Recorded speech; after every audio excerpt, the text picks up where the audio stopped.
They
should have let me in here play that damn guitar.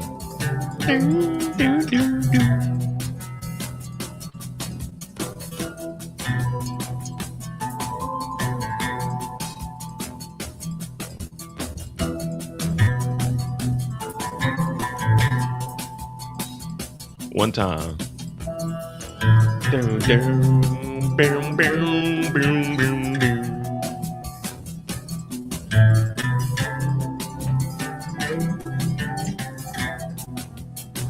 Stroke that thing. Stroke, stroke, stroke, stroke. Welcome back, everyone. It's Charles.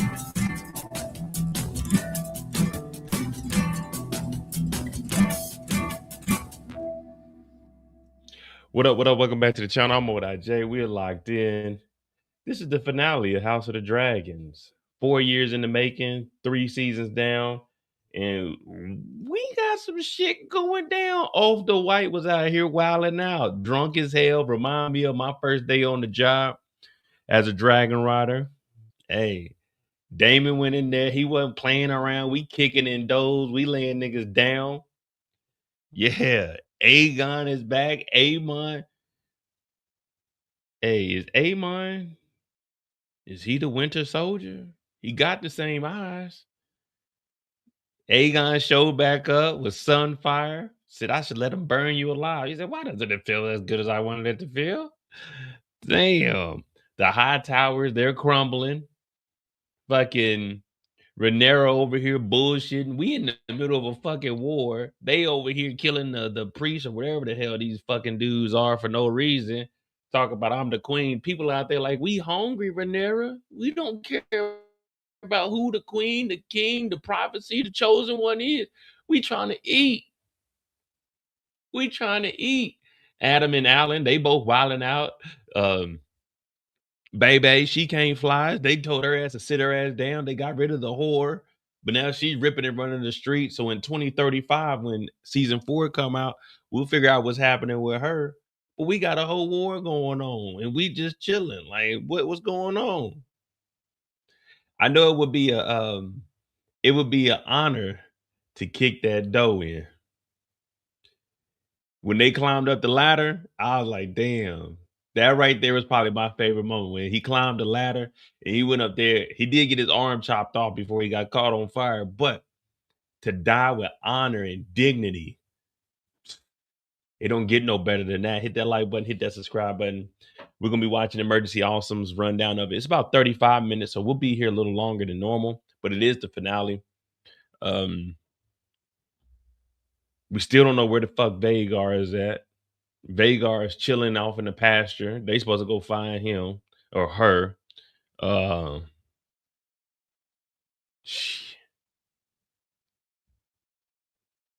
I told y'all last week we should have just went in there and burned down Tumbleton.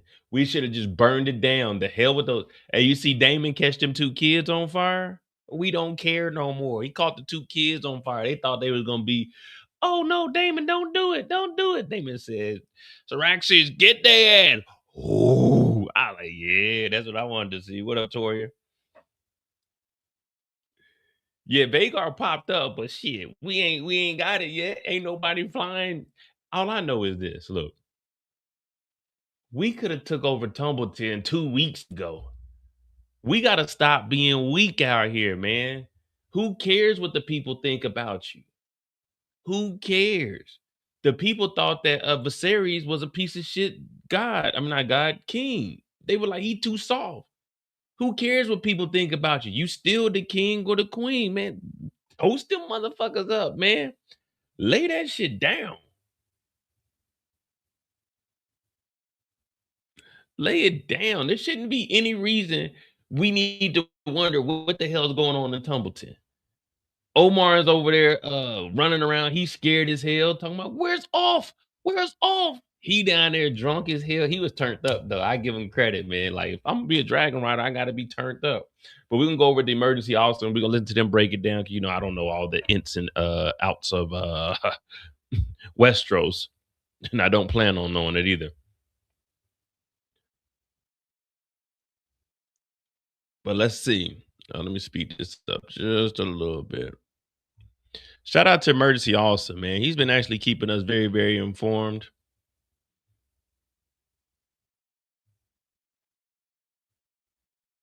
This will be my full House of the Dragon Season 3, Episode 8 finale video. There were a whole bunch of Easter eggs and references to the books, a lot of WTF moments, so we will break it all down. There was like 1 or 2 WTF moments. It wasn't that many. there wasn't one moment where I was watching it like, what the fuck, man?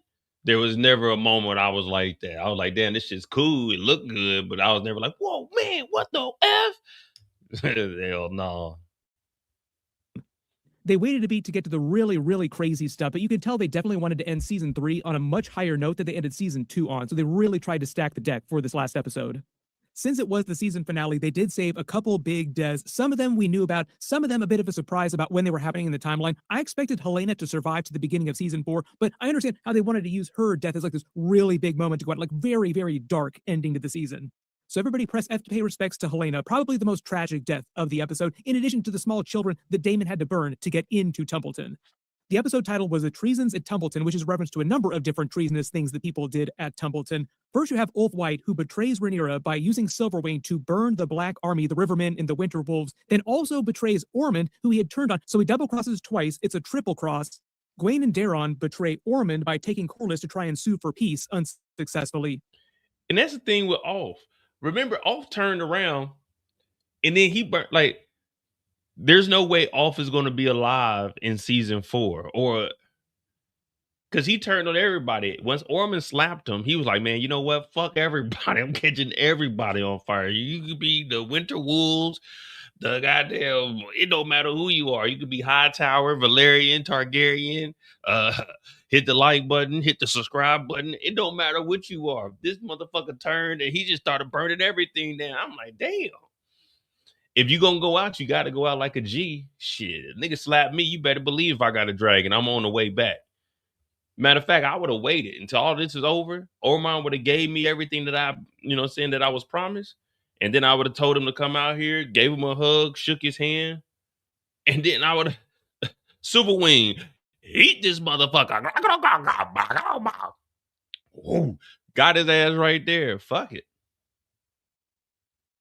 And Hugh Hammer betrays Rhaenyra because he abandons Vermithor to try and save his wife unsuccessfully, which also causes Vermithor to fly free and try to kill Caraxes, who's going after Silverwing, who betrayed them, because Vermithor is Silverwing's mate, so left unattended, he just tries to protect his mate. There were many other treasons that happened back at King's Landing. So that wasn't Vagar, that was Hammer's dragon flying because it's a pair with Silverwing. We went from 6 dragons down to 4 dragons. Yeah, 6 dragons down to 4. Depends on what Hammer and Ulf do. If they survive, if they team up with Aegon and Aemon, who have 2 plus the eggs, then we have to get Sheepstiller back. If we can get Sheepstiller back, we actually have a chance in this fight. But they're gonna have to train Sheepstiller a little bit though. But we could definitely use it. And that at least give us 5 dragons to 4. Well, maybe potentially 3. But the title is focused mostly on Templeton. During the intro, they made a couple of changes to the tapestry this time. This time, the tapestry itself starts burning, like actual fire breaks out. The tapestry is burning, revealing the red fabric underneath for the blood of all the people that are dying on both sides, and red for Targaryen family colors. But while it was burning, it's meant to represent the new scene of Aegon returning with Sunfire, burning all of Rhaenyra's men. And you notice some of the flames are contained to just Sunfire's flames in this part of the tapestry here. Like the flames on the tapestry are burning with real fire. Underneath it, it burns away as it makes way for the deep red of the blood spilled on both sides as they head towards the Iron Throne, the Targaryen sigil, to represent the Dance of the Dragons, the blacks versus the greens. The opening scene starts with Orwyle, who comes to inform Rhaenyra that Aegon is back with Sunfire and they're on the loose, and she absolutely spins out. Love the way she Hey, Dan from NY. Aegon could get Ulf because Ulf ain't fucking with the Hightowers and he ain't messing with the Targaryens. But remember, Aegon and Aemon, when they got back together, they're trying to get rid of Daemon. They don't want no parts of him because he tried to call himself the king up under Ormond. So they don't want no parts of that either. They trying to kill the little brother. So yeah, I guess they could get, if they could get Ulf up under them, since he didn't already turned on both sides. Hammer was just out there running around.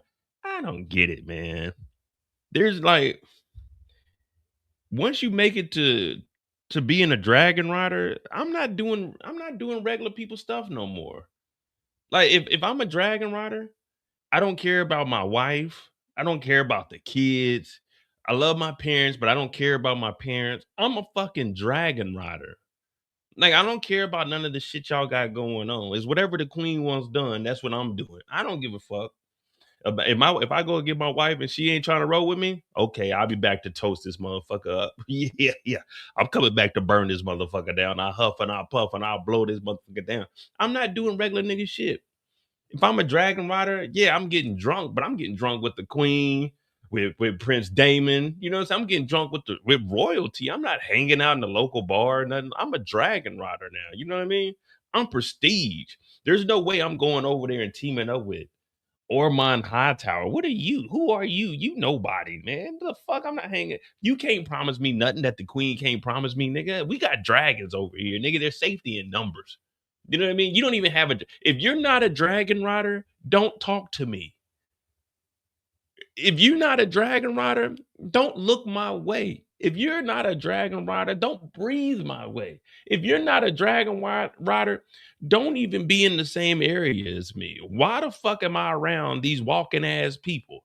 I am a dragon rider. I fly in the sky. I don't know what all this shit is. You know what I mean? Deliver my food. You know what I mean? I don't want to be. Damon, we got to walk through those people, the regulars. Oh no, you're a Velaryon. What part of the Valyrian blood are you from? Can you fly dragons? You can't. You a sea serpent? Oh man, we don't fuck with the sea. I'll burn them boats down, nigga. The fuck we got going on? What up, Danny from New York?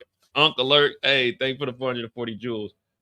I'm not doing nothing. If my wife don't want nothing with me, oh, where you at, Mo? You became a dragon rider. You left us. I'm gonna leave you something else. I'm gonna leave your ass on fire.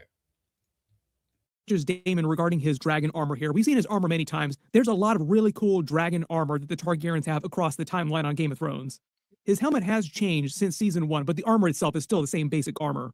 He's a man of action, so he really, really wants this fight at Templeton. He's wanted to burn the greens for a long time now, all season, and he hates having to sit around the Red Keep. Like, he actually just wants to fight somebody. They briefly discuss Aegon. They knew he flew somewhere, but they don't know where. Later, we find out it's Harrenhal because he goes to get Aemon so they can find Vhagar, and he can try to reclaim his throne, but that's something that they leave for season 4. Rhaenyra believes that his supporters around the realm now are readying their banners to rally against her in an even bigger way in what's happening with Ormond and Hightower at Templeton, so she thinks that this all might be over before it gets started. Like, she's so insecure about her legitimacy. Daemon tries to calm her down, reminding her about their overwhelming dragon numbers. The dragon math is on their side for now. All right.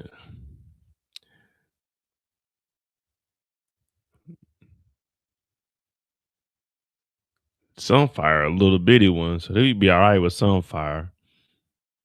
Vagar, Vertimer, Cannibal, Silverwing. We got to get Silverwing back on our side.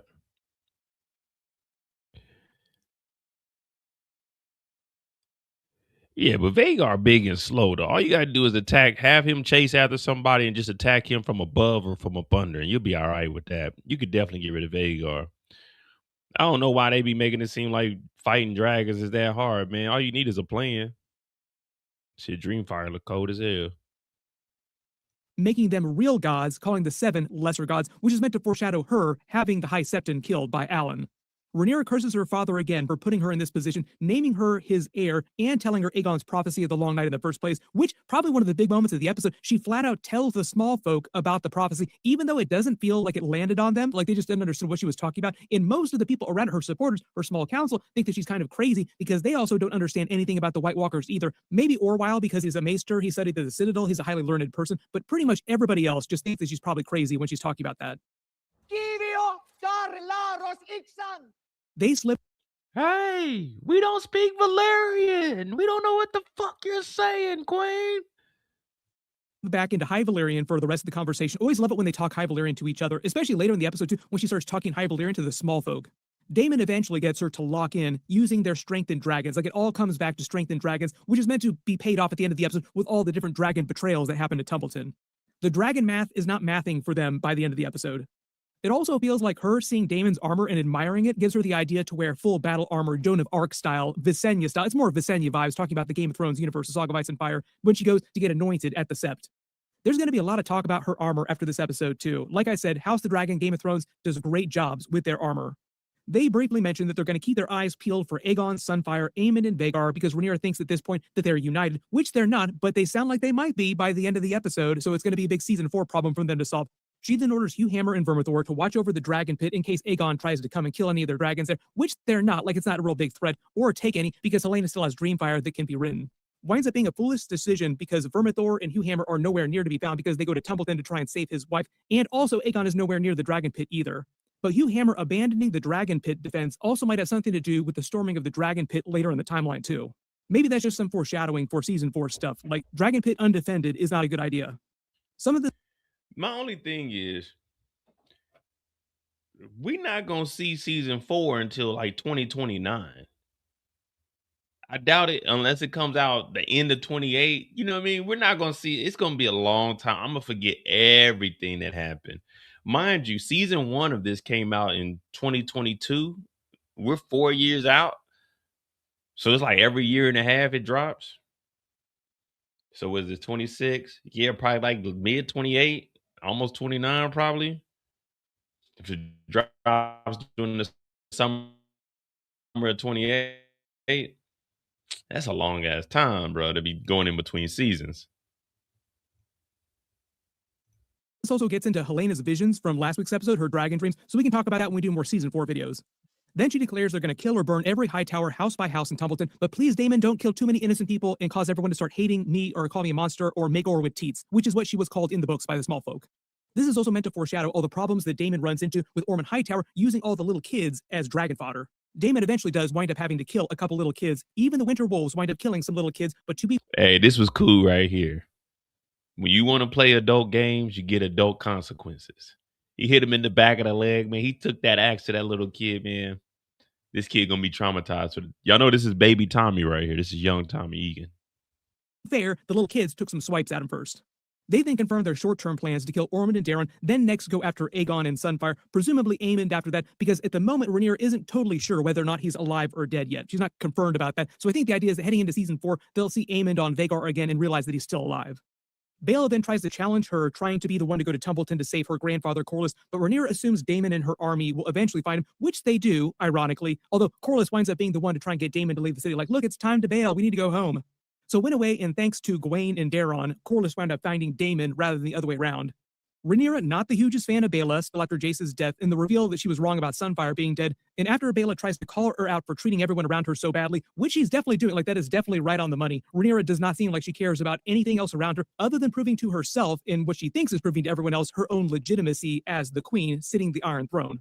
She doesn't even seem like she cares that Helaena jumped to her death out the window at the end of the episode either. Like, just shutting out all the bad thoughts. We're not thinking about any dark thoughts now, just thinking about the Iron Throne. Man, they tied Helena's ass down. They were feeding her that porridge. Oh man, I was like, damn, look at her, man. Just eat the food, man. Just eat the food. You can't be that damn defiant. As soon as I seen them throw me in the chair, I'm like, that. Hey, just give me the spoon. I'll eat on my own.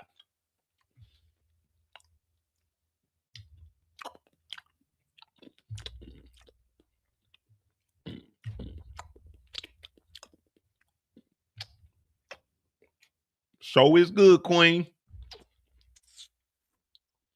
Hell no, they ain't tying me down and feed me no hot ass porridge. they poured it on her face and shit. My crown. Baela tries to call her out for mistreating Rhaena, and to be fair, if Rhaena had owned up to what she did right after it happened, Rhaenyra might have eventually forgiven her for it, but Rhaenyra is definitely unhinged in this episode too, so there's wrong happening on both sides here. Insolent child. But after Baela pushes her on it, it almost feels like Rhaenyra was going to slap her upside the head and grabs her face and said, like, this is very, very aggressive move here. But Baela is still right. She needs Baela's dragon. As she leaves, though, she implies that she could choose to kill Rhaena, but I don't think she will because they just lost Ulf White and Silverwing, so they need all the dragon riders they can get, and Rhaena still has Sheepstealer. So Rhaena's going to be way more important in Season 4. Alan meets with his additional Velaryon troops. They argue with him, wanting to save Corlys instead, just like Baela does. He also has to assert his claim to high tide, just reminding you that that's a thing. Like, oh yeah, by the way, he is Corlys's heir right now. But the whole idea is they want to start the episode making it feel like there's absolute chaos inside Team Black in King's Landing and what's happening in Templeton. So it's just absolute chaos everywhere. Things are not going well for either side in this. Back at Templeton, the Hightowers fortify their defenses. There's a giant fire pit drawn around the city, like the one around Winterfell during the Lion Night episode, to try and deter all the people charging the walls. Ormond's back in his very fine armor from earlier this season. You also have to imagine the small fortune he spent having that armor made, along with Daemon and all the Targaryen armor across the timeline too. But they're the crown. You expect them to be spending a lot of money. The Hightowers, though, during this period in Westeros, are also meant to be one of the wealthiest families in the realm. He then knights Daemon with his Valyrian sword Vigilance, and this is our next knighthood ceremony that we've seen in the Game of Thrones universe after Raymond Fossaway on Night of the Seven Kingdoms. He names him Sir Daeron the Daring, his nickname from the books, and Light the Way is the Hightower house motto. Nearby in the kitchens of Templeton, Ulf White is getting drunk. There, my boy Off. See, people hate on Off, but Off is living the life. This is the Targaryen dream. You know how we got the American dream? This is the Westeros dream right here. To get to a point where you got coin, you got good people around, you got good drink, you got a dragon. This is the life that you actually want to live. So we really can't fault Off for doing what he do because, hey, man, look, you work all your life. You've been disowned by your own bloodline to finally get to where you need to be. So I can't blame Ulf, you know? Like Ulf he's misunderstood. Just for the simple fact that people always thought he was a nobody. But he used to tell people, no, I got that Targaryen blood running through my veins. Y'all just don't believe me. And see, when no one believes in you, you got to believe in yourself. And that's what Ulf is doing. He's telling people, we gonna take down Daemon. We're going to make sure Rhaenyra pays for all the sins of Westeros and Templeton. He just got a little overzealous and drunk. That's all. That's all. There ain't nothing wrong with that. Calling Daemon out for being Rhaenyra's uncle husband. He is Rhaenyra's uncle, and the Targaryens do keep it in the family a lot. Aegon and Olenna are brother and sister. Ulf also thinks that Daemon won't use Caraxes in the battle because he believes that Rhaenyra won't let him. He calls him the Rogue Prince, which is one of Daemon's nicknames for being such a hothead and a black sheep in the family. Names himself Lord Ulf the White because of Ormond's promise to make him a lord for betraying Rhaenyra during the battle. And killing Daemon, it sounds like he wants to kill Daemon, like burn him. But he's very high on himself and very drunk. Then we get a scene of Rhaenyra in the king's chambers, technically the queen's chambers, her chambers now, looking at her father's crown and his Lego Valyrian freehold behind it, thinking about her legacy in the current state of the Targaryen dynasty, the fall of the Valyrian Empire, and the possible fall of her house too. Like, what does her legacy mean? Like, she's so focused on that in this episode. Alinda Massey warns her about Helena's condition. She's still not eating, and soon it's going to cause health complications for her baby, Maelor. Also, falling out a high castle window onto a bunch of spikes is going to cause health complications for her baby, Maelor. But just as Baela said Rhaenyra was too preoccupied with her own sense of legitimacy, that the people around her, she seemingly cares not for Helaena and is more worried about making the High Septon anoint her at the Sept in front of all the small folk. She does not even bat an eyelash when she hears about Helaena. Then we get a funny scene of Alinda Massey telling Mysaria to promptly get the F out of the Red Keep in King's Landing, board the Mermaid's Kiss ship to Pentos, and never come back. which ironically was what she was trying to do after season 1 until Daemon stopped her from going and she decided to stay and become Rhaenyra's Mistress of Whispers. Olinda Massey is just as confused about why Rhaenyra had the sudden change of heart and seems Hey, when she came in there to talk to the horror whispers, she like, I'm gonna be honest with you, I don't know what's going on. I don't know why they doing what they doing, but they getting you the fuck up out of here. You got to leave. See, this is how fast Rock should have left in power. This is how fast Rock should have got the hell up out of there. They said, pack this shit up, make it quick, get her on out of here. Can't trust her. very worried about Rhaenyra's mental health. If you couldn't tell, on all these seasons, all these episodes, Olinda Massey has been her lady in waiting for a very long time, and she's like the world's #1 Rhaenyra Targaryen fan. So the fact that she's so concerned about what's happening to Rhaenyra in her mental state in this episode should tell you a lot about Rhaenyra's arc. I think the reason why Rhaenyra is kicking Mysaria out of the Red Keep is because she feels like she was trying to pour too much honey and snake oil in her ear and serve her own interest and has grown mistrustful of her, turning on her, but she did appreciate the lay. So thank you very much for that, Mysaria. Now please show yourself the door. We get a very troubling scene of Helena crying in the Godswood, looking very bad. We're very worried about her in this episode. I think a lot of people predicted that she might wind up trying to kill herself in this episode, but that's not exactly the way they make it seem it went down at the end of the episode, so we will get to that in a second. While she's walking through the courtyard, she sees the horse.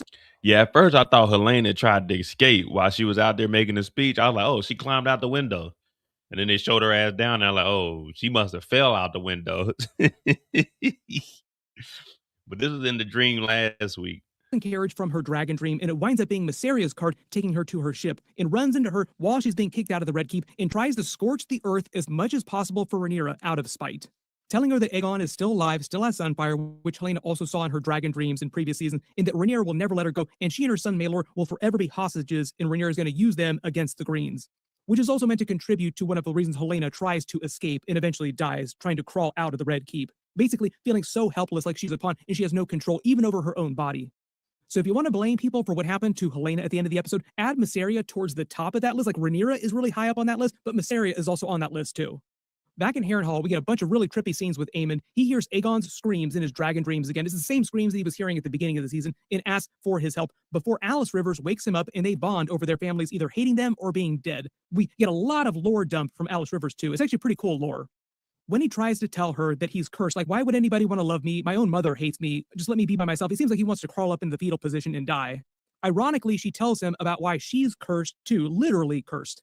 She has a little bit of story time. Let me tell you about Aegon's conquest. So she tells the story of how Aegon burned Harrenhal with Balerion the Black Dread to try and kill out Harren the Black's line.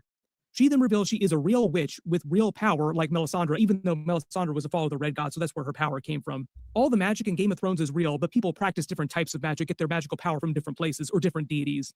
She reveals she was part of Harrenhal's household, part of his blood, one of the royal members of the family, and she and her son survived Aegon's burning of Harrenhal, and in order to try and save her son, she learned every type of magic possible, and when she says she treated with the old power and beings in the Forest, she's talking about the children of the Forest because they're right next to the God's Eye in the Order of the Green Men. The God's Eye in this area are very powerful with the old gods and the children of the Forest.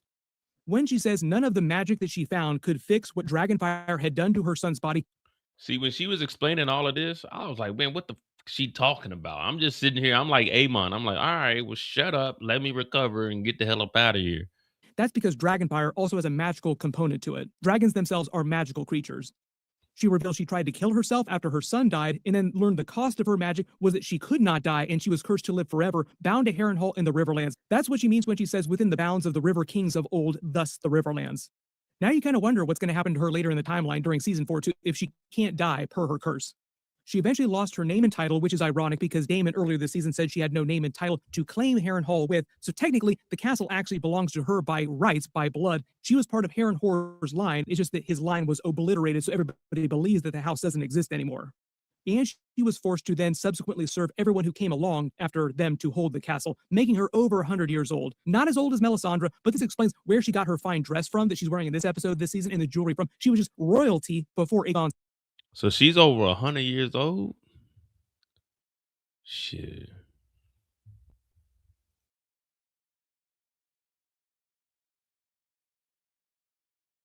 Aemon might need to revisit that. You know, I ain't never had no 100-year-old. You know what I'm saying? That's like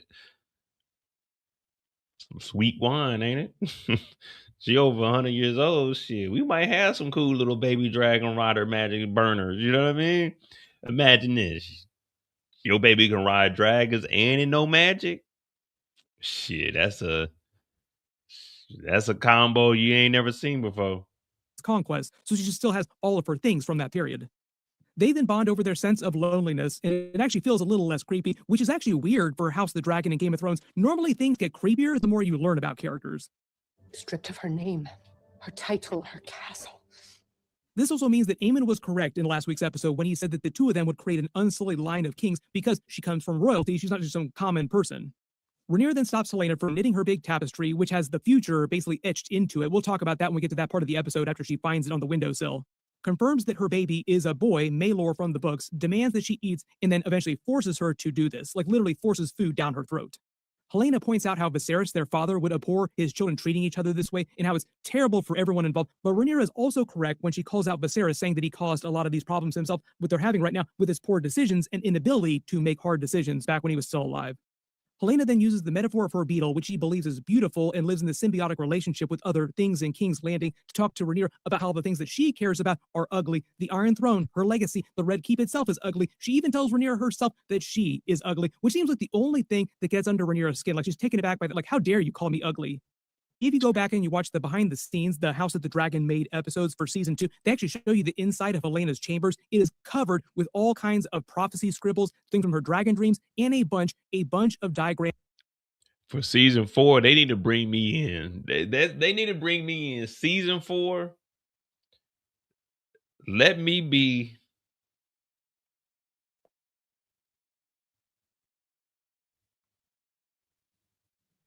Yeah, season 4, they can make me be. I'm trying to think because it seemed like the Targaryens are falling off, so I want to make sure I'm on the right side of history. They just have to put me in another house though, because it seemed like being a Targaryen going into season 4 might be bad. Matter of fact, Aegon and Aemon need to come and find me, and then give me one of the eggs. Give me one of the eggs. That's what they need to do. Let me get one of the eggs. Yeah, season 4. Of beetles that she's created. She is obsessed with bugs.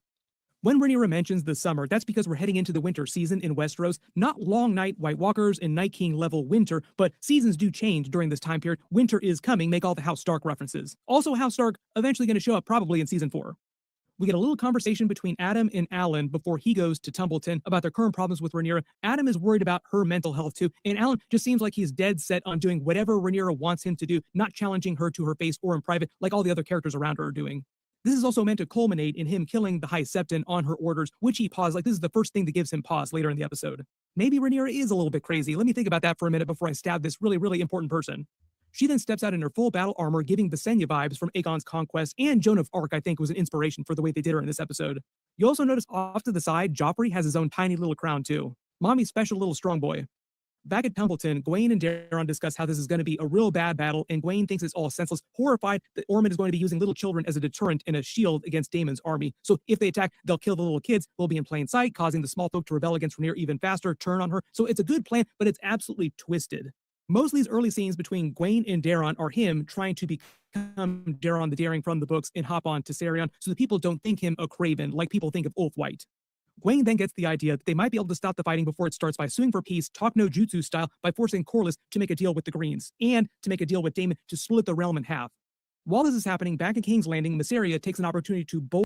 Man, they had Corlys down there with that one finger chopped off. I ain't gonna lie. When they sent the finger, I thought they had killed him all the way and just sent the finger back. But I guess it makes sense. Keep him as a hostage. His family does have a little bit of coin. We don't know where it's at. They still got to rebuild all the ships. But they brought him down there. Gawain brought him out. Was like, yeah, man, look, we could do a little negotiating, man. Look, Corlys was like, yeah, man, look, we could just split it off, let Daeron rule from here, from Tumbleton, and we can keep it going. No. Daemon don't do this half-ass. If we gonna go all out, we gonna go all out. It's war. From her card after the castle guard are slowed by the small folk so that she can watch Rhaenyra give her big speech to the small folk. My other assumption for this too, keeping Mysaria inside the city, is so that she's around for season 4 and might be involved with the Shepherd subplot. We get our first conversation between Rhaenyra and Joffrey in a long time. Like, I think this is the first time we've seen her talk to Joffrey since way, way back. While she's telling him that he is the heir now, she notices the bastard's graffiti in the house Strong colors because Joffrey is a strong boy. His father was Harwin Strong, and starts to tell him Aegon's prophecy and the tradition of passing it down, prophecy from king to queen to heir. There is a story that your grandsire told me. It was told to him by the old king. Back at Tumbleton, Gwaine tries to sell Daemon on the idea that they split the realm. Daemon takes the southern half, and then Rhaenyra takes the northern half, so everybody gets to keep everything and nobody has to die. Daemon, of course, is hearing none of this. He loves battles, he wants it, so there's nothing that anybody could say to him here that would get him to agree to their terms. Corlys points out that the realm is never going to accept a woman as their sole ruler, which is meant to be a callback to both Episode 1, Season 1, during the Great Council when Rhaena, the oldest living heir of the oldest The queen that never was. male in the line of succession, was passed over for Viserys, who was lower in the line of succession because she was a woman, and then later Rhaena said that the realm would sooner see itself burn to the ground than accept a woman on the Iron Throne. That is the real thesis of House of the Dragon as a show, like all the seasons, is that the realm would rather tear itself to pieces and scorch the earth than see a woman, Rhaenyra in this case, sit the Iron Throne. Corlys tries to sell Daemon on an even better deal. Name Daemon Warden of the South. He'll never have to be king. You don't have to reference king in his title anywhere, and in the way the Starks are Wardens of the North. When Daemon reminds him about their Aegon and Sunfire size problem, Aemond and Vhagar as well too, Corlys tries to tell him that these North and South halves can unite against them, so they'll be much, much stronger. Theoretically, he's not wrong. It could work, but it does go against Aegon's prophecy, his whole reason for uniting the Seven Kingdoms in the first place, the conquest in the first place, because of the Long Night, a realm divided wouldn't be able to defend itself against the White Walkers. And the irony is that when he asks Daemon what he really wants from this war of the Dance of the Dragons, is that Daemon really just does want all the Hightowers to die. Tells Gwaine about his mission to create a new Valyrian empire on their bones and conquer the rest of the world, which he was talking to Rhaenyra about earlier this season. He really does want to create a new Valyrian empire. My thing was right here. If you look at this scene here, why are the Targaryen guards holding the winter wolves off? Like, hey, man, we all on the same side. We want the same thing. We want the damn high towers to die. He said, listen, go in there, open up the gate, then die. But don't die until you open up the gate. After they opened up the gate, he was like, hey, look, guys, we opened up the gate. We're still alive. Nigga got caught on fire later on that day, man. Boy. And then just think about it, they had thousands of soldiers out there. When Ulf came through and lit that shit up, it didn't even matter, man. That's what they should have did to the whole town, man. Tumbleton should have been burnt down to the ground earlier. With their dragons. At this point in the show, they really want him to feel just as unhinged as Rhaenyra and Ormond are. Like, all the big decision makers are just completely bonkers by this point. They take Corlys as prisoner. He says prisoner because of his attempt to make a deal with the Hightowers. He perceives him as a traitor right now, but he kind of relents a little bit at the end of the episode when Corlys tries to get him to leave Tumbleton with him. Like, it's time to go, man. The battle's over. Back in Harrenhal, Aemond is woken by screams and yelling in the background, then Aegon arriving on Sunfire to have it out with him, brother versus brother. Just a good old-fashioned fight between two brothers. He's not a weirwood hallucination, he's really here, and they just have it out like proper brothers would do, begging forgiveness for his actions, burning him, almost killing him, and then Aegon basically explaining how things are going to be. He's not going to kill Aemond, even though Aemond seems like he kind of wants to die. Also calls him a usurper because he took the Iron Throne after Aegon bolted. Aemond is also honest with him too and owns up to everything he did. He was jealous of Aegon, thinking himself better, wanted him gone. And Alice Rivers also seems like she just pulls a chair up, totally fascinated with their chat. Like, what is going on here? Aemond introduces her as his betrothed, and Aegon has to chuckle a little bit as he catches Aemond up on everything that he's missed while he's been having all these trippy weirwood visions. Our little brother Daemon is being held at Tumbleton by Ormond Hightower, who wants to place him on the Iron Throne. I'm on the Iron Throne right now. We need to go set him straight. Notice he doesn't say they're going to kill Daemon. He just says put them in line. Then they'll fly to King's Landing on their 3 dragons and take their army and oust Rhaenyra. But that is all stuff left for season 4. It kind of sounds like Aegon to him that maybe after he gets his Iron... Oh, here we go. Internet acting janky.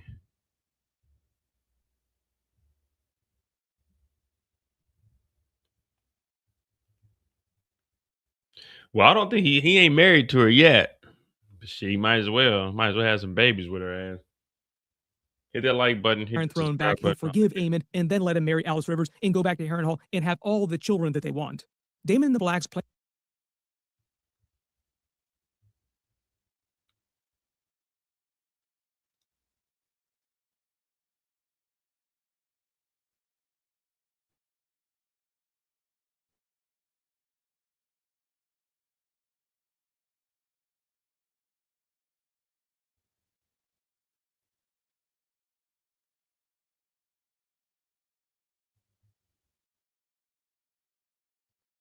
and their attack, destroy the city wall, and use the dragons for cover while their army kills the Hightowers, thinking that the battle will be over by the end of the day. But then things start to go wrong. They start to find out about all the problems, like Ormond Hightower using all the children, so no, we can't burn the walls as easily as we were going to do before.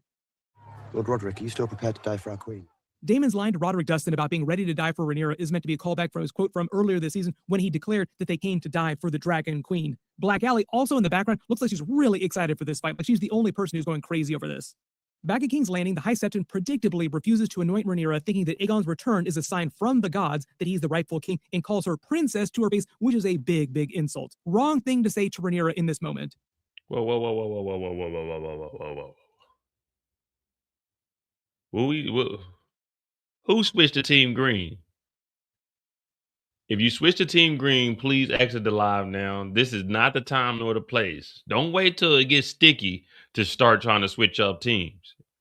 Y'all should have been Team Green season 2. Don't be coming in here talking about Team Green when the war is going on, when it looks like they might be pulling through and winning. You won Team Green in season 2. You stuck over here on the red side. She then orders Alan to kill him, and like I said, this is the first time he pauses, sort of questioning whether or not Rhaenyra is crazy or if he should be doing this. My early assumption is this is just meant to inform his season 4 arc, like they really want him to be a big character in season 4. She then whispers some of her own honey into his ear. Being the blood of old Valyria is a reference to the Velaryons, also being from ancient Valyria. They just weren't dragon riders. And he said all these issues of wanting to belong, wanting a name for himself, despite telling Adam that he had no ambitions, he does have a couple small ambitions.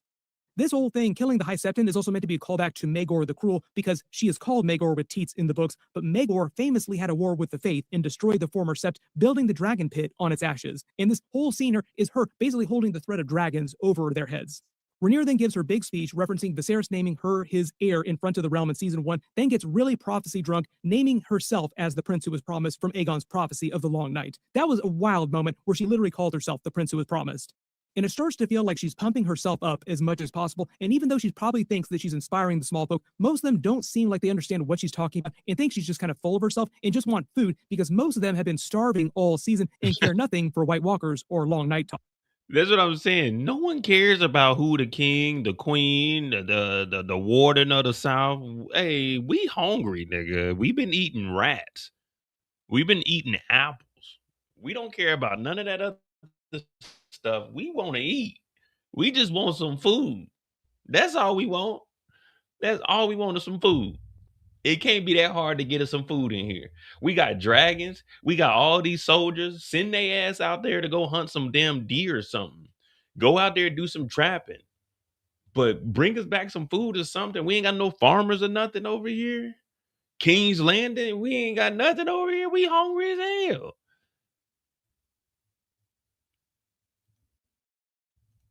She references a whole bunch of deep cuts. The Doom of Valyria, she believes the gods summoned Aegon to conquer the Seven Kingdoms, to shield the realm from the Long Night. In the ancient sinister darkness in the north are the White Walkers and the Night King. Notice the people around here start to give a little side-eye, like Torrhen Manderly is giving side-eye because he thinks that Rhaenyra has completely lost it. Little Joffrey here also seems like he does not care about the prophecy at all. Like, what are you talking about, mommy? She then points out how the Hightowers can't fulfill the prophecy because they don't have dragons, which isn't totally correct because they have Daemon, who has a dragon, and they can control dragons like Ulf White if they can control those with Valyrian blood, which they currently are right now. So all you really need is somebody on the throne who has control of someone who has dragons. This is kind of their answer later in the timeline with Jon Snow and Daenerys, that they have an alliance and Daenerys is the one that controls the dragons. And when she calls herself the prince who was promised in High Valyrian, I'm assuming that nobody here except for Maester Orwyle or maybe Joffrey, who's probably studied High Valyrian, understands what she's saying. So as you notice, this is why nobody in the crowd is cheering for her in. Hey, this is me right here. Look at this dude with his arms crossed. He's like, man, what the fuck is she talking about? You know what I mean? Like, excuse me? This lady over here looking like, nigga, I'm gonna rob somebody after this, nigga. I'm hungry as hell. Just look at everybody in the crowd. No one really cares. Look, it's one black guy right here. We got a black guy right here. He's like, man. He up here looking at Alan like, man, what the fuck is that black? How'd he get up there? Who is he? So we got one black guy in the crowd, and then this might be a black guy, just like somebody that's dirty though. Oh, you got a black person right here, the little mini afro up here at the top. So we got 3 black people out here in King's Landing. Maybe she might be black. Yeah, we got like 3 or 4 black people out here in the crowd. No one knows what the hell she's talking about. Can't hear a damn thing. We don't understand old Velaryon. This moment, it's dead silent. Back in Tumbleton, Daemon gives a rousing speech that goes way better. He's playing to a much friendlier crowd, like everyone's way more hyped up to kill some Hightowers, and we get a really cool northern battle chant before the Winter Wolves take the walls. You really do feel bad for these little kids with the tiny shields that will do absolutely nothing in this battle. You can all let me know how you think this battle in this episode ranks amongst the other big battles in Game of Thrones episodes in the past, from the original show or even Night of the Seven Kingdoms, with smaller battles, but still very cool jousting scenes and battles during House of the Dragon. There have been a lot of cool battles, but anytime you introduce a bunch of dragons into a battle, they suddenly get way, way cooler. Daemon then starts to learn of Ulf White's treachery, but it takes him a little while in the episode to see what's really going on until he sees Silverwing in the sky burning the city and burning the Blacks. Vermithor also shows up with the fight against Rhaenyra's wishes, and Daemon wonders what's up with Hugh Hammer as well too, who also sneaks into the city.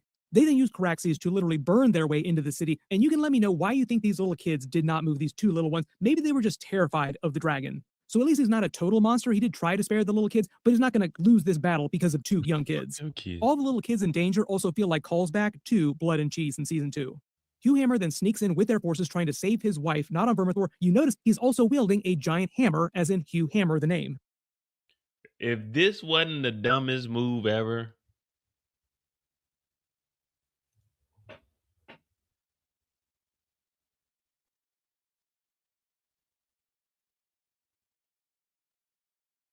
your wife already told you she don't give a damn about you. Why are you trying to go and save her? She don't care, bro. You got a dragon. Do your job. Burn this motherfucker down. So for a big chunk of the battle, Vermithor and Silverwing are riderless. During the battle, there are a couple of funny moments, like the Winter Wolves are pissed that the gates have been opened and they're still alive. Like, oh, can you believe it? We're still alive. We're trying to die as hard as we can.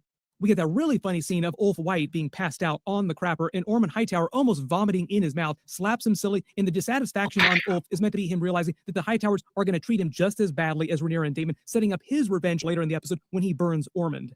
Daemon then clocks Hugh Hammer in the city, but lets him pass for now, so I think they're going to address that at the beginning of season 4. Rhaenyra is going to have a field day with all the betrayals. We get a really cool knockdown drag-out fight between Daemon and Bull John Roxton. They both have Valyrian swords. Daemon wields Dark Sister Visenya's blade, and Roxton wields Widowmaker, a much bigger two-handed sword, and he's much bigger in general and much stronger. When they actually start fighting, he calls him Babe Killer because of Blood and Cheese, and almost winds up killing him, almost winds up taking his eye out too. But for all the damage around the city, their fight gets cut short, so we'll see if they pick that up again in season 4. And when John Roxton almost puts out Daemon's eye, it also feels like a reference to Aemond, One Eye, because Daemon and Aemond are meant to be parallels of each other. Aemond is also an anagram of Daemon too. Ulf White finally takes to Silverwing and starts burning the Blacks. Daeron tries to take off on Targaryen, but we don't actually see this that much in the episode, just briefly. So I'm assuming they're going to address that at the... You ain't doing nothing with this dragon. This dragon right here, I could fight this dragon 1v1. Yeah. This dragon right here, you put this dragon in front of me, I bet I come out unscathed. I bet I come out with dragon skin boots, a dragon skin jacket. Beginning of season 4 too. My early assumption is just mostly a budgetary thing. Like, we have a bunch of dragons here, there's a big battle, it's really expensive. We're going to save some stuff for like the beginning of season 4. Gwaine tries to stop him before he takes off into Viserion, saying that it's foolish to die for the wrong reasons, glory or vanity in the case of Criston, Cole, or Ormond. Roderick Dustin almost winds up being the one to get Ormond Hightower after he succumbs to his senses and the blood almost makes him lose it, but they changed this from the books, letting Ulf White be the one to kill them both, burning them with Silverwing as revenge for slighting him earlier. Also giving Roderick Dustin the glorious death that he wanted. He seems so excited to be burned and to die. By the time Daemon is conscious again, Ulf White has burned a giant chunk of Tumbleton, like he's just burning everything all around him. And it's meant to give you vibes of Daenerys burning King's Landing with the way that they drown out all the sound in his ears, and you're in Daemon's perspective as he sees all the tragedy around him.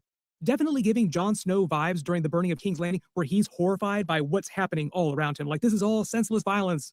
Mostly meant to show you that Daemon isn't a complete monster despite killing those kids just a minute ago. See, if we would have just did this from the beginning, we would have never had this problem. We could have sent 4 of the 6 dragons over there, let Tumbleton have it, burn this motherfucker down, and we would have been, we would have rebuilt. Hey, give a warning. Hey, if you don't want to die, leave Tumbleton now. But if you got honor and you want to be part of the Hightowers, Team Green, you're going to be red when you get done with this, because we leaving the place scorched. That's what they should have did. They should have sent the messenger over there. Hey, here's a message from King's Landing. All ugly motherfuckers leave now. But if you don't want to die, then stay at Tumbleton. If you want to live, You got 24 hours to respond. Either come over and denounce the Hightowers in Tumbleton and come and kneel before your queen and show your loyalty to King's Landing and the Queen Rhaenyra, or in 24 hours, we burning the shit down. It's as simple as that. No questions asked. That way, when people look at you, you gave them an opportunity. Yeah, okay, Hightower didn't let them leave. Hey, you better figure out a way to escape. It's more civilians than there is guards. Y'all can get up out of there. But I tell you this, y'all got 24 hours to evacuate Tumbleton, because if not, we're burning the whole city down. We're bringing 4 dragons over, and trust me, we're not stopping until everything is on fire. It's really that simple. You just got to give them, hey, y'all got 24 hours. Gather what you can. Get a sack and a couple of pairs.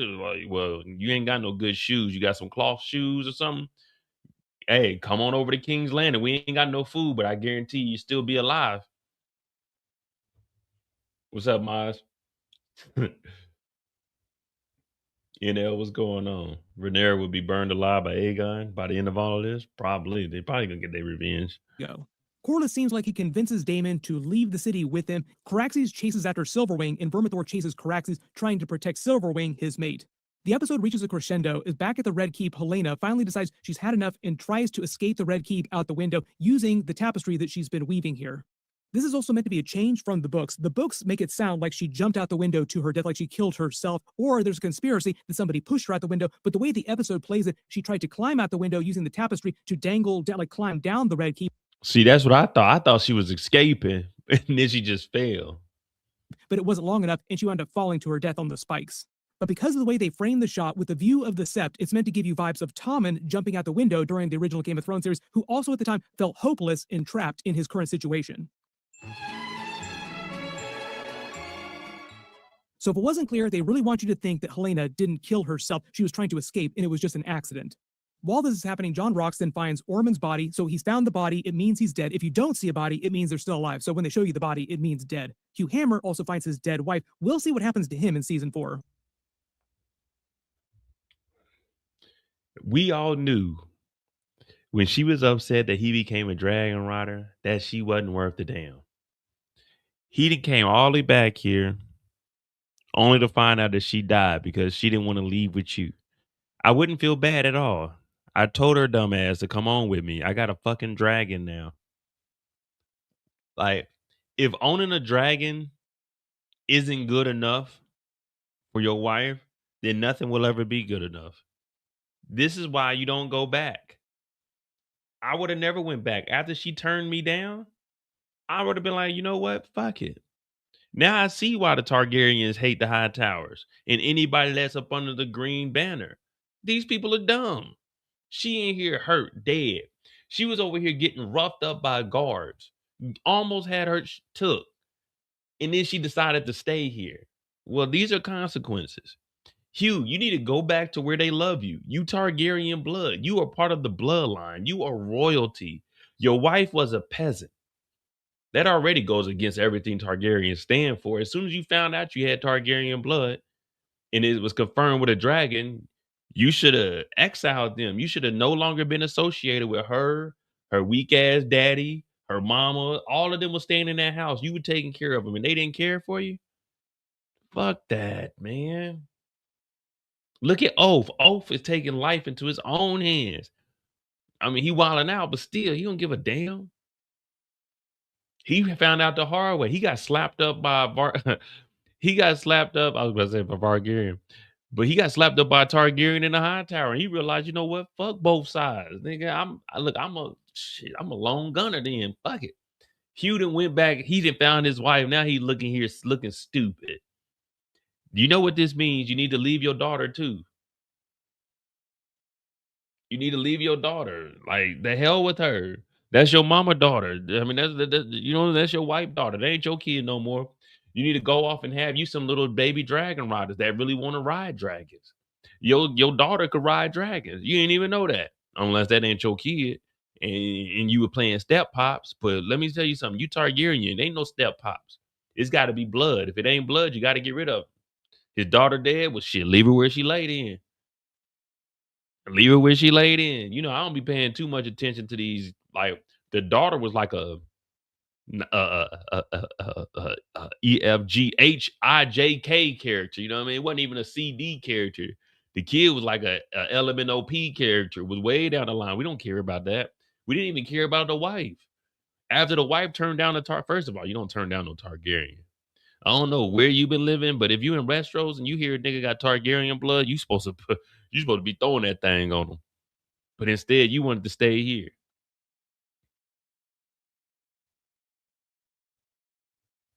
Daemon and Rhaenyra are going to be pissed. The really big change with his character in this episode is the way they frame his betrayal. The books make it sound like he used his dragon to betray Rhaenyra, just outright typical betrayal, but he was actually in the episode just trying to save his wife, and Vermithor left on his own devices and was hurting Caraxes because he was trying to protect Silverwing, and Hugh Hammer wasn't there to stop him. So it was less of a betrayal and more dereliction of duty. Daemon and Rhaenyra will probably not distinguish between the two, though. Any kind of betrayal, no matter how small, is still betrayal. Rhaenyra then returns the Red Keep from her speech looking super high on life, like she has a smile on her face, like not a care in the world, only to learn that Helaena is out the window and she is dead, R.I.P. You also notice the tapestry as she looks at it foretold her own death, so Helaena foresaw her own death falling out of the Red Keep. And you notice that Rhaenyra is framed on the Iron Throne with all the hands around her, the dragon flames, the pieces of dragons too, feels like a reference to the storming of the Dragon Pit in Season 4. So the irony here is that Helaena is telling Rhaenyra her future without Rhaenyra understanding it, like earlier episodes where Rhaenyra was demanding that Helaena tell her what was going to happen, but that's not how dragon dreams work or visions work. So Rhaenyra is looking at her own downfall and just not realizing what's happening. Also, she's bleeding in this picture too on the Iron Throne, like there's blood trailing down all over her body. Definitely not good. Rhaenyra seems a little concerned when she sees this, but tamps it way down low, and then her shutting the window feels like a metaphor for her trying to shut out all the bad thoughts. Like, nope, go away. I'm not going to be thinking about you bad thoughts. Keeping her eye on the prize, the Iron Throne, much to her detriment, is going to wind up biting her in the butt big time in Season 4. Then I think the way they played the episode with the edit, Alicent is seeing the butterflies, and it's meant to be timed with Helena's death. And even though she probably doesn't understand why the butterflies are flying around, she just takes it as an ill omen because of Helena's love for butterflies. But she'll come back to the Red Keep shortly after this at the beginning of Season 4 and learn that Helaena has died, killing herself. Although they believe she killed herself, but really she was trying to climb out the window, it seems like. Generally a very, very dark ending to Season 3. But no one's gonna believe anybody when Allison comes back. It's like, all right, well, we let you go out there. You didn't do a good. This is the second time. Hey, Allison needs to die. This is the second time Allison was sent out to set up Aemon and failed. We were supposed to be waiting on him the first time out in the woods. We never got him. Then we went over there. We let you go, and you were supposed to poison him. He didn't die. Like Allison is. It's time to be done with her. Take her upstairs, show her where Helaena went out the window, and put her out that window too, man. But with a sword in her back. I'm tired of Allison, man. Allison is the reason all of this is the way it is. Her and her damn daddy Otto. Allison and Otto have to be the worst people to happen to House of Dragons. Starting with Otto and then Allison. Allison should have said, no, I'm not getting with the king. But she got with him, and now look at this. A household of dummies. A household of idiots. Now we got two brothers that are linked back up that we should have been offed off, but Allison fucked up on that. Now we got the daughter with the baby, who they said the baby's supposed to be alive, so I guess they got to go out there and extract the baby. It's going to be a preemie, I guess, because the baby is supposed to be what, Baelor or something like that. So there is supposed to be a baby with her from her and Aemon or Aegon. Allison needs to die. We never liked her. And everyone's saying they team green. That means y'all support Allison. If you support Allison, then you are the problem. Everybody post all your reactions in the comments below and let me know. We ain't got no reactions. Well, let me find one more since it was a finale. I think there's another video person. There's another person that does videos that I actually like. Let me see. I gotta get me a new computer, y'all. My computer's lagging up all the way, man. Y'all can see the delay.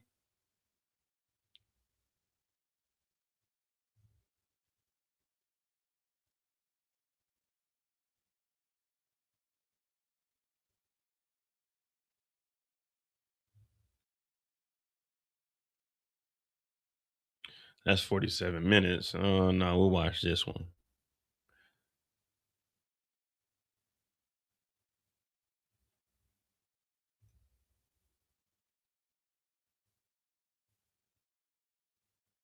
The Battle of Tumbleton has just arrived, and within Fire and Blood, it's mentioned.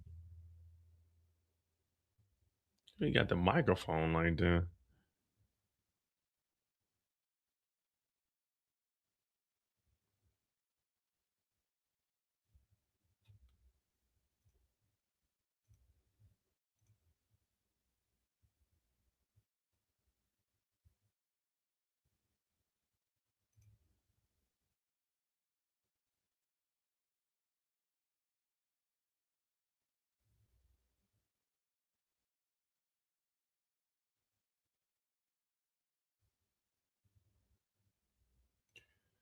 They changed the story. There's no baby Maelor on the show. I'm Team Green for everyone on Team Green, including Alicent. That's why when they do stuff based off the books, I The just wish, Battle of Tumbleton has just arrived, and within fire and yeah, when they do stuff based off the books, I just want them to use that as like the foundation, and then they, you know what I'm saying? Then they just build blood, their it's own like mentioned storyline. that following the battle, the market town never returned to the thriving town that it once was, and in looking at what became of it following one singular dragon, I'm not surprised. This battle was everything that I wanted it to be, and even though there were some major differences to the book, it captured the essence of what occurred on paper. Rhaenyra now not only has a civil war with her family, but she's also ignited a war with the seven gods and the faith, and that very image that was sewn onto Helena's tapestry depicted a dark end for Yeah, but when they say it's a war with the seven gods or whatever the hell they are, what are they gonna do? They ain't got nobody unless it's what? Like, well, I just don't understand how you could fear anybody when you got dragons.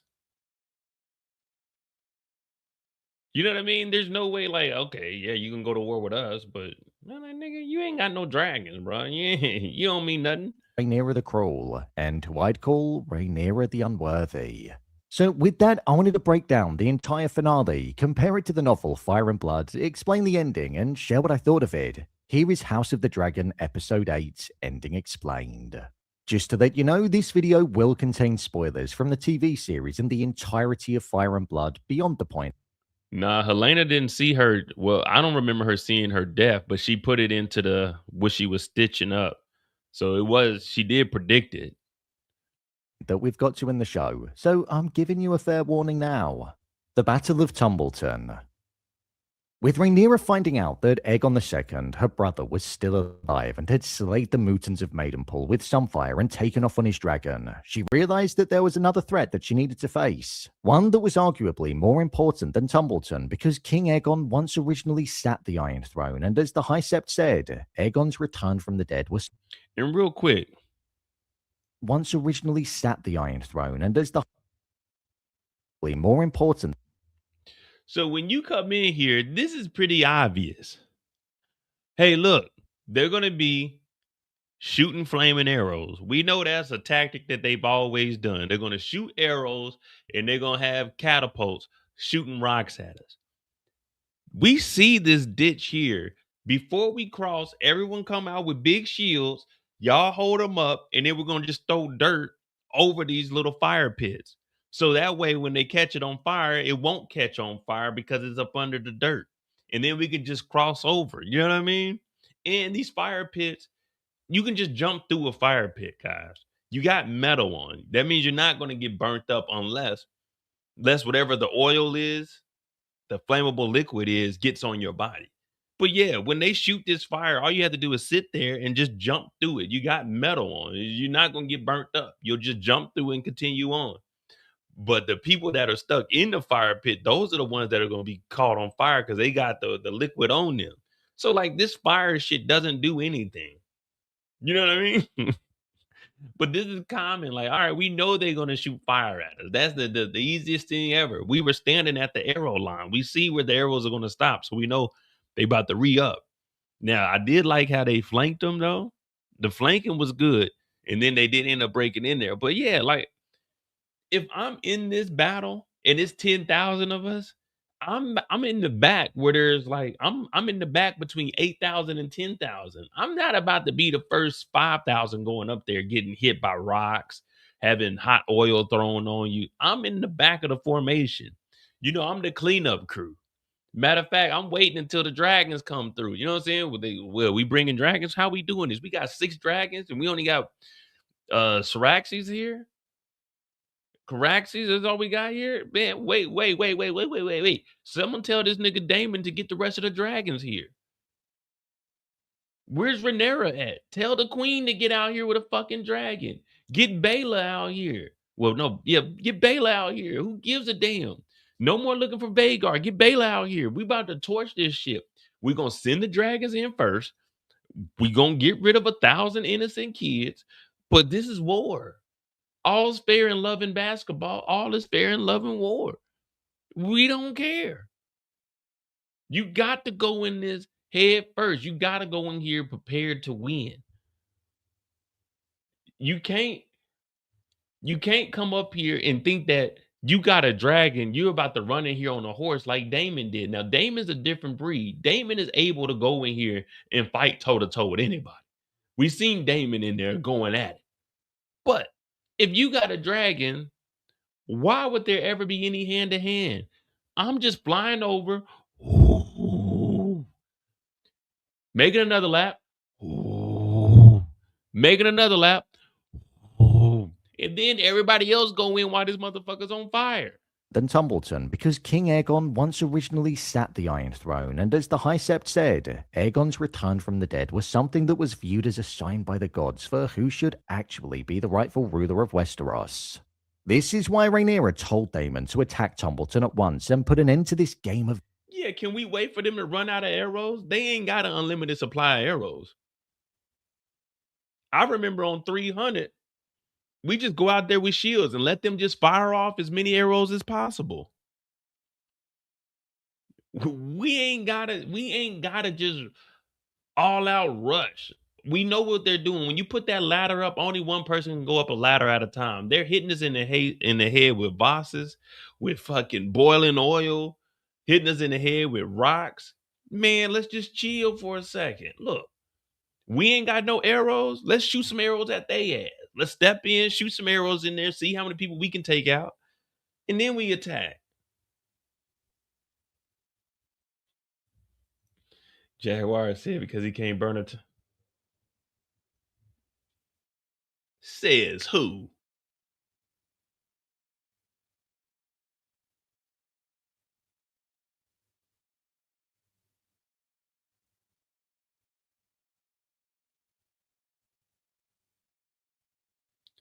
Says who? I would have burned that town down and said Amon did that shit. I would have said Vagar came in and did that shit. I would have lied, man. Everybody else is lying. Shit, fuck that. They bend the knees, shit. We got to win the war. Military chess that was being played, with Ormond simply waiting for Rhaenyra to strike and make the first move.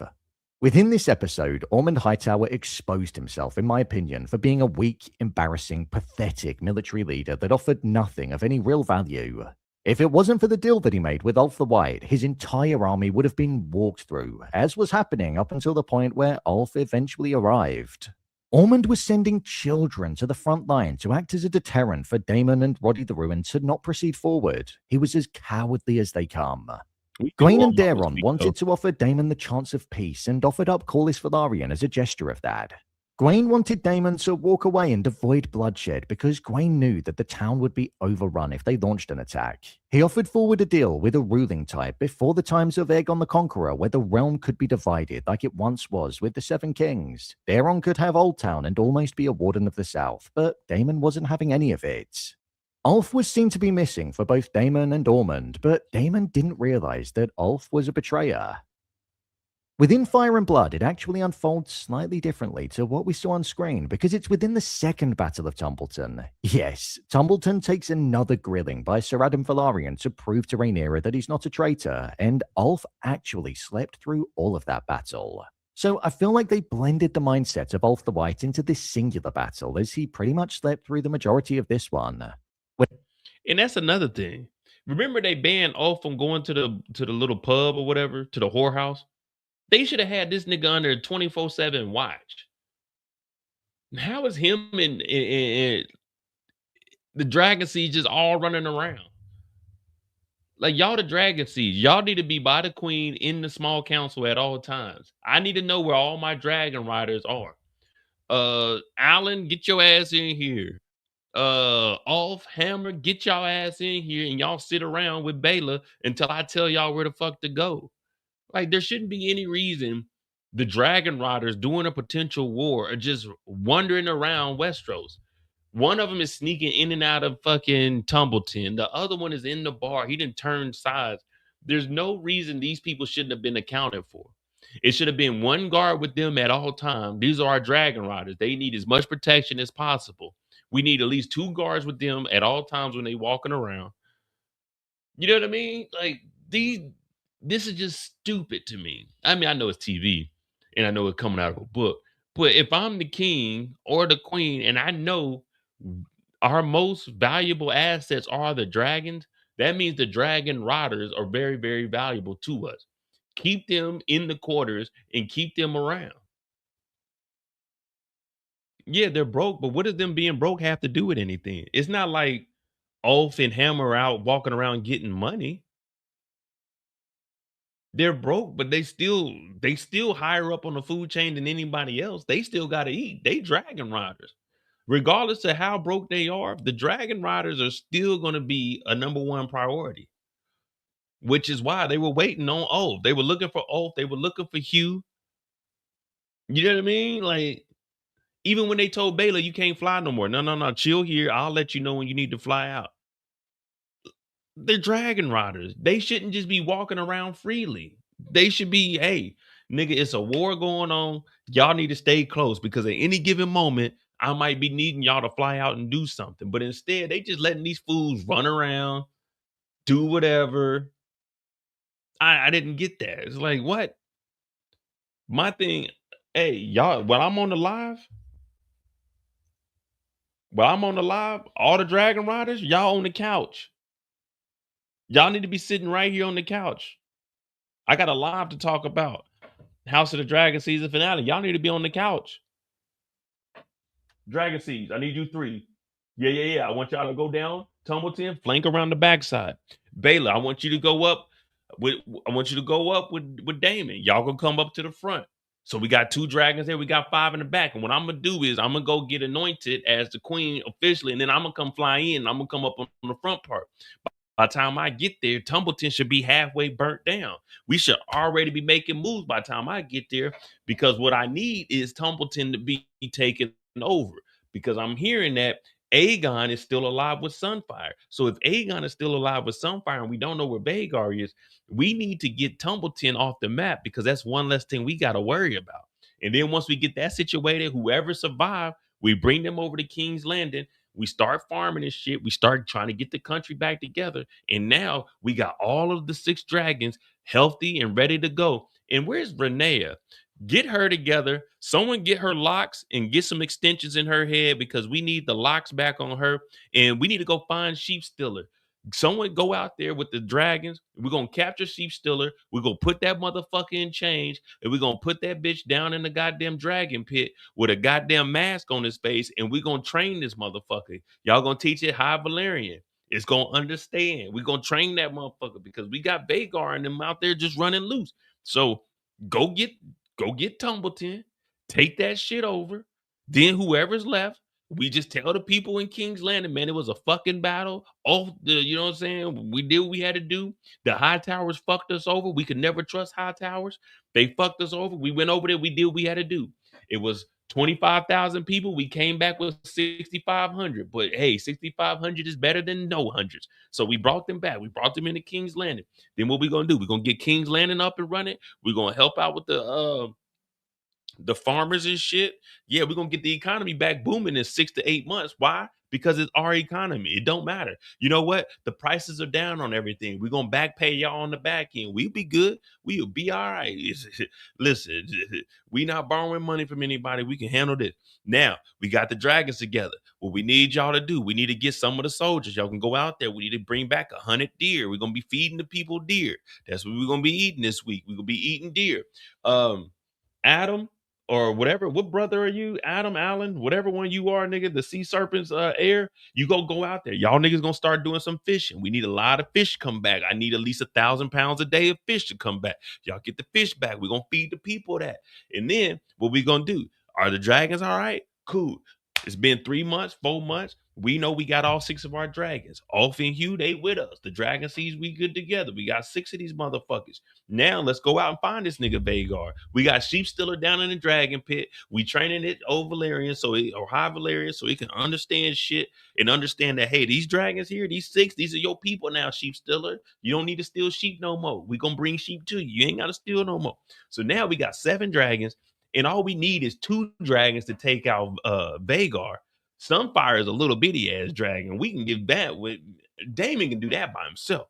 But now we got all the dragons. We got 7 dragons versus the 2 dragons. Well, 1 because we don't know where the fuck Vagar is at the moment. Yeah, and then we good to go. That's all we had to do. It's really that simple. But instead, they want to go out there and fight some hand-to-hand combat. We should have burned Tumbleton down, went over there, took that shit back, and we would have been good to go. G to G. Shit, you see how easy that is? That's easy as hell.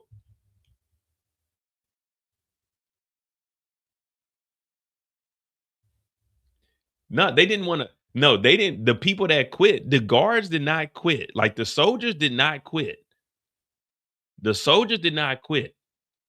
The gold cloaks quit. We still.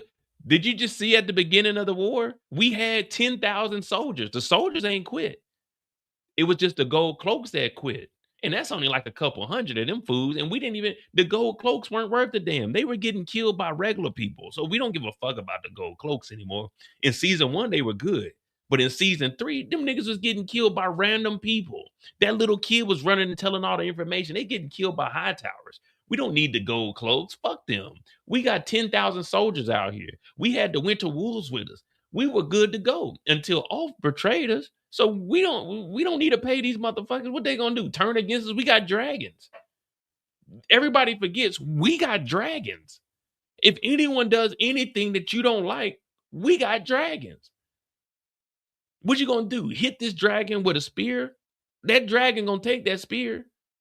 We seen dragons get hit with catapults, a big ass hook, and the dragon was still flying. The only reason it died is because it drowned. It didn't die because of that.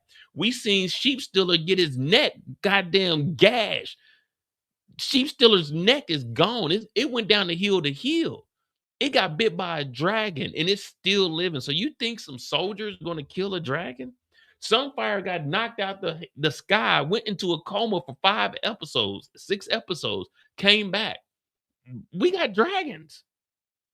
We need to use the dragons the way the dragons are meant to be used, to kill niggas.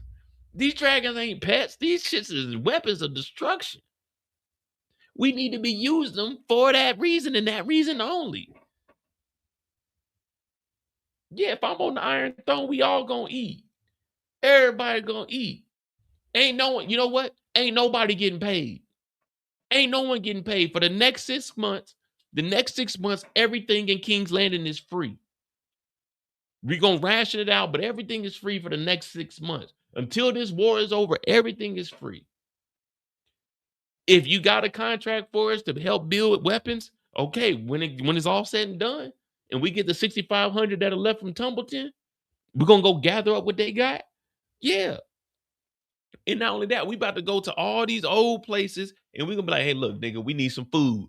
Y'all either hold it down for us or we use dragons. What y'all want to do? Oh, we gonna help out. Yeah, y'all got a little extra food, some surplus, so y'all can help a nigga out. Y'all come to King's Landing, we got y'all. Y'all come over here, it's good to go. But they running around doing bullshit. No one cares. Like Aegon the 3rd, the 5th, the 19th is back. Who gives a fuck? Right now, you got your daddy's crown on. He ain't got your daddy's crown. You don't need to be the official queen right now. You sitting on the Iron Throne. That's all that matters. Don't nobody give a fuck about that shit. I'm not looking up there like, is that the legitimate queen? Shit, she says she the queen and she got a dragon. That motherfucker's in charge. You see how they over there obeying Otto? I'm not Otto, but Ormond? They over there in Tumbleton doing whatever Ormond say. They got people living up in there. Guess what? Life was all right. It wasn't too bad over there. At least over there up under the Hightowers, they were eating. They wasn't like, you know what I'm saying, going through too much. I mean, it was still bad over there, but still. If I had a dragon, shit.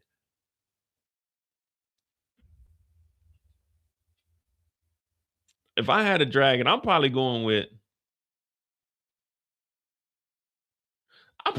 Sheep Stealer. Sheep Stealer look cool, man. I think Sheep Stealer is misunderstood. I'll probably go with Sheep Stealer. Sheep Stealer was in a 1v4 and was holding her own. Sheep Stealer was holding her own. If they didn't jump Sheep Stealer, they probably would have got something. You know what I mean? Yeah, I'm taking Sheep Stealer.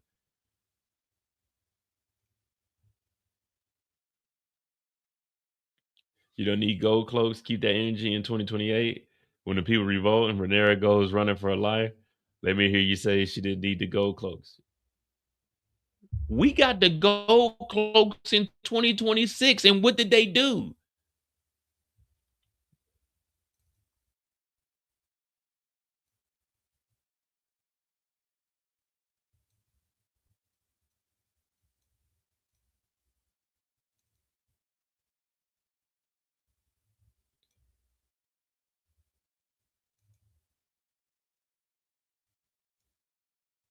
The gold cloaks. You talking about the gold cloaks. Jaguar talking about you talking about these fools? You talking about these pieces of shit worthless motherfuckers right here? You talking about these dudes? We don't need the gold cloak. We had the gold cloaks in 2026, and this is what happened to them niggas. We don't need the gold cloaks. This is what happened to the gold cloaks. You mean to tell me that we need these fools? This is what happened to the gold cloaks. We don't need gold cloaks. No one gives a shit about the gold cloaks. This is what happened to them. Who cares if the people uprise? Tell the motherfucking people that uprise, come on and uprise outside it. Come on outside and uprise. We're going to see how that fire get on you. It's going to be an uprise, all right? A sunrise of fire on your ass. Come on outside if you want to. This is the gold cloaks right here that we so desperately need. We don't need the gold cloaks. The gold cloaks ain't doing shit but getting killed by regular folk. You know, the regular folk killing the gold cloaks. We don't need them. This is who y'all want. The gold cloaks. These are the people that's supposed to be saving the damn. Where we in King's Landing? This is a feast for traitors. We don't need the gold cloaks. 2028. Get rid of these motherfuckers. Turn the gold cloaks in.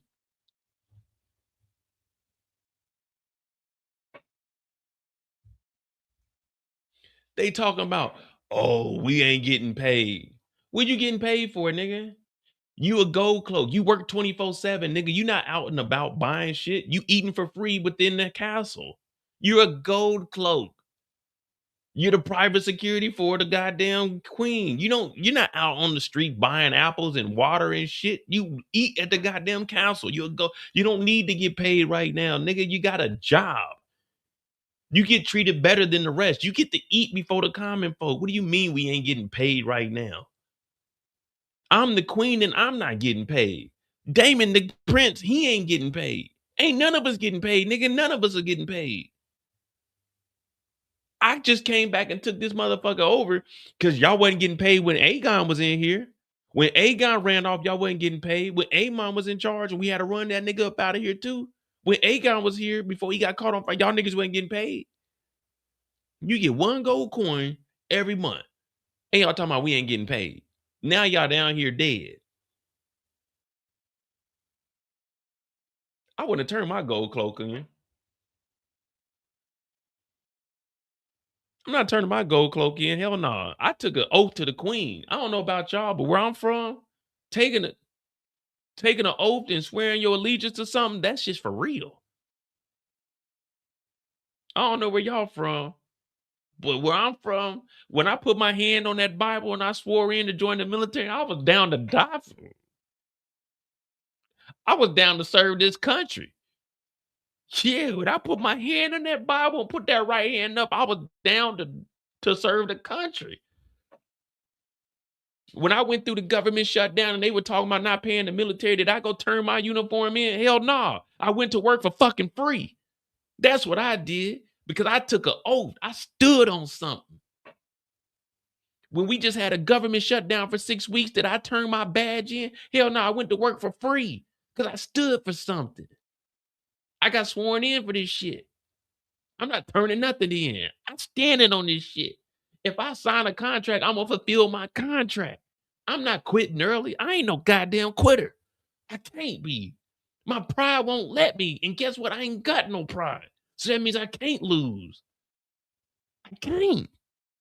I can't. You think I'm turning my gold cloak in because I went without one meal? Fuck that meal. Man, I'm a goddamn gold cloak. This is more important than anything. If the queen say we ain't getting paid, we ain't getting paid. And if I look over and look at you talking about you about to quit, I might have to take your life because there ain't no way you quitting. If I ain't quitting, you ain't quitting. See, the moment you put your gold cloak down is the moment we realize we cannot trust you for anything else. If you would turn your back on the queen, you would turn your back on your own family. And that ain't something that I'm standing by. So all of these fuckers down here that are at a feast for a traitor, I'm glad they down here because they don't deserve to have a gold cloak. If you're thinking about quitting because times is getting tough, then you shouldn't have signed up in the first place because the first thing you learn as getting the gold cloak is that shit's gonna get real. And if you can't stand in the fire, then you don't need to be here. The Winter Wolves, you think any of them were crying about shit not getting paid? These niggas was in the woods eating rabbits. These niggas were down to die. They told Daemon, we are ready to die, nigga. Daemon said, you better not die till you open the gates. Them niggas was upset. They made it through the gates and was still alive. And you talking about the gold cloaks? We need these sorry piece of shit, traitor ass bastards that quit as soon as it gets tough. The Winter Wolves were out there. They lost thousands and thousands. They got ambushed. They were out there doing what they had to do. But did they cry about not getting paid? No. Them niggas had a battle cry. Them niggas ran into arrows. Them niggas was getting hit in the head with rocks. Do you think they thought about quitting when they've been sleeping outside for many, many moons while the gold cloaks are inside King's Landing not doing a motherfucking thing? Fighting off rats? Getting killed by regular folk? No. They were out there down to die in battle. And you're talking about the gold cloaks not getting paid. Fuck the gold cloaks, man. Them pieces of shit don't deserve to be here. The gold cloaks ain't worth the damn. They might as well be a fucking Hightower for all I care. Kill them all. Get rid of them. Exterminate them. We don't want traitors on our side. If you said you're going to do a job, then do the fucking job. Don't come in here and tell me you're quitting because you ain't getting paid. Time is hard. Do you think those peasants outside can just quit being a peasant because they ain't getting paid and ain't ate? No, they got to suffer and they got to live that. But you took a higher oath because you believed that you were better than that. And if you're going to turn that gold cloak in, then you and your whole family need to die. All of them. Line them up. Any gold cloak that quit, go get their family, line them up, dragon breath them motherfuckers. Get rid of all of them. We don't want any traitor inside of King's Landing. And if you say you team green, then stand on it then. Come in front of the queen and tell her you're team green. But if you're not going to do that, then don't tell me you're team green because I don't want to hear that shit. Rhaenyra gave us an order, and that's to kill the Hightowers and kill anyone up under the green banner. And damn it, I'll die trying to do so because this is what I took an oath for. And if you don't stand with us, you stand against us. And once you stand against us, that means you're going in a ditch.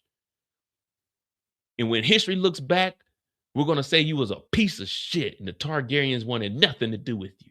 We should have exiled you earlier. But to tell me that you wasn't getting paid would make you quit? Pathetic. Couldn't be me. Couldn't be me. I'd be the last nigga standing with a gold cloak. I would have been up there right next to Rhaenyra while she was telling everybody she is the prince, the chosen one, the prophecy, the queen of queens. I'd have been standing right there with my gold cloak because I promised her that I would protect her no matter what she says. If she told me to go out there and fight Vhagar, 1v Vhagar, then I would have done it because that's the queen's orders and that's what I took an oath to do. Protect and to serve King's Landing and any of the queen's wishes. But to say I'm not getting paid, fuck the pay. I'm doing this shit for the love of the game.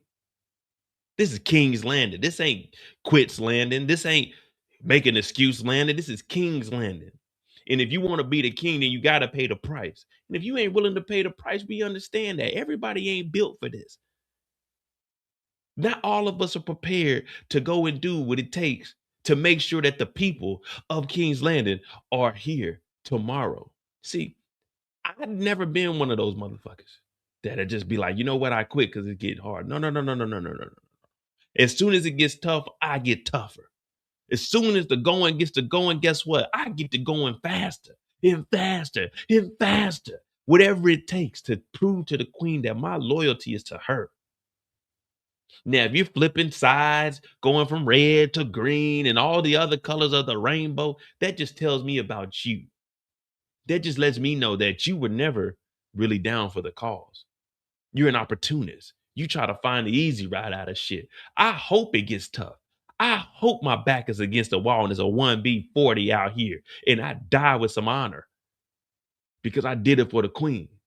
This is what I signed up for. That gold cloak didn't say sign up and quit when you want to. That gold cloak, that's just for life. And it's either you with it or you against it. And if you against it, that's okay. But you're going to have to die for that because you don't make promises that you can't keep. Not here. Take that shit to Tumbleton.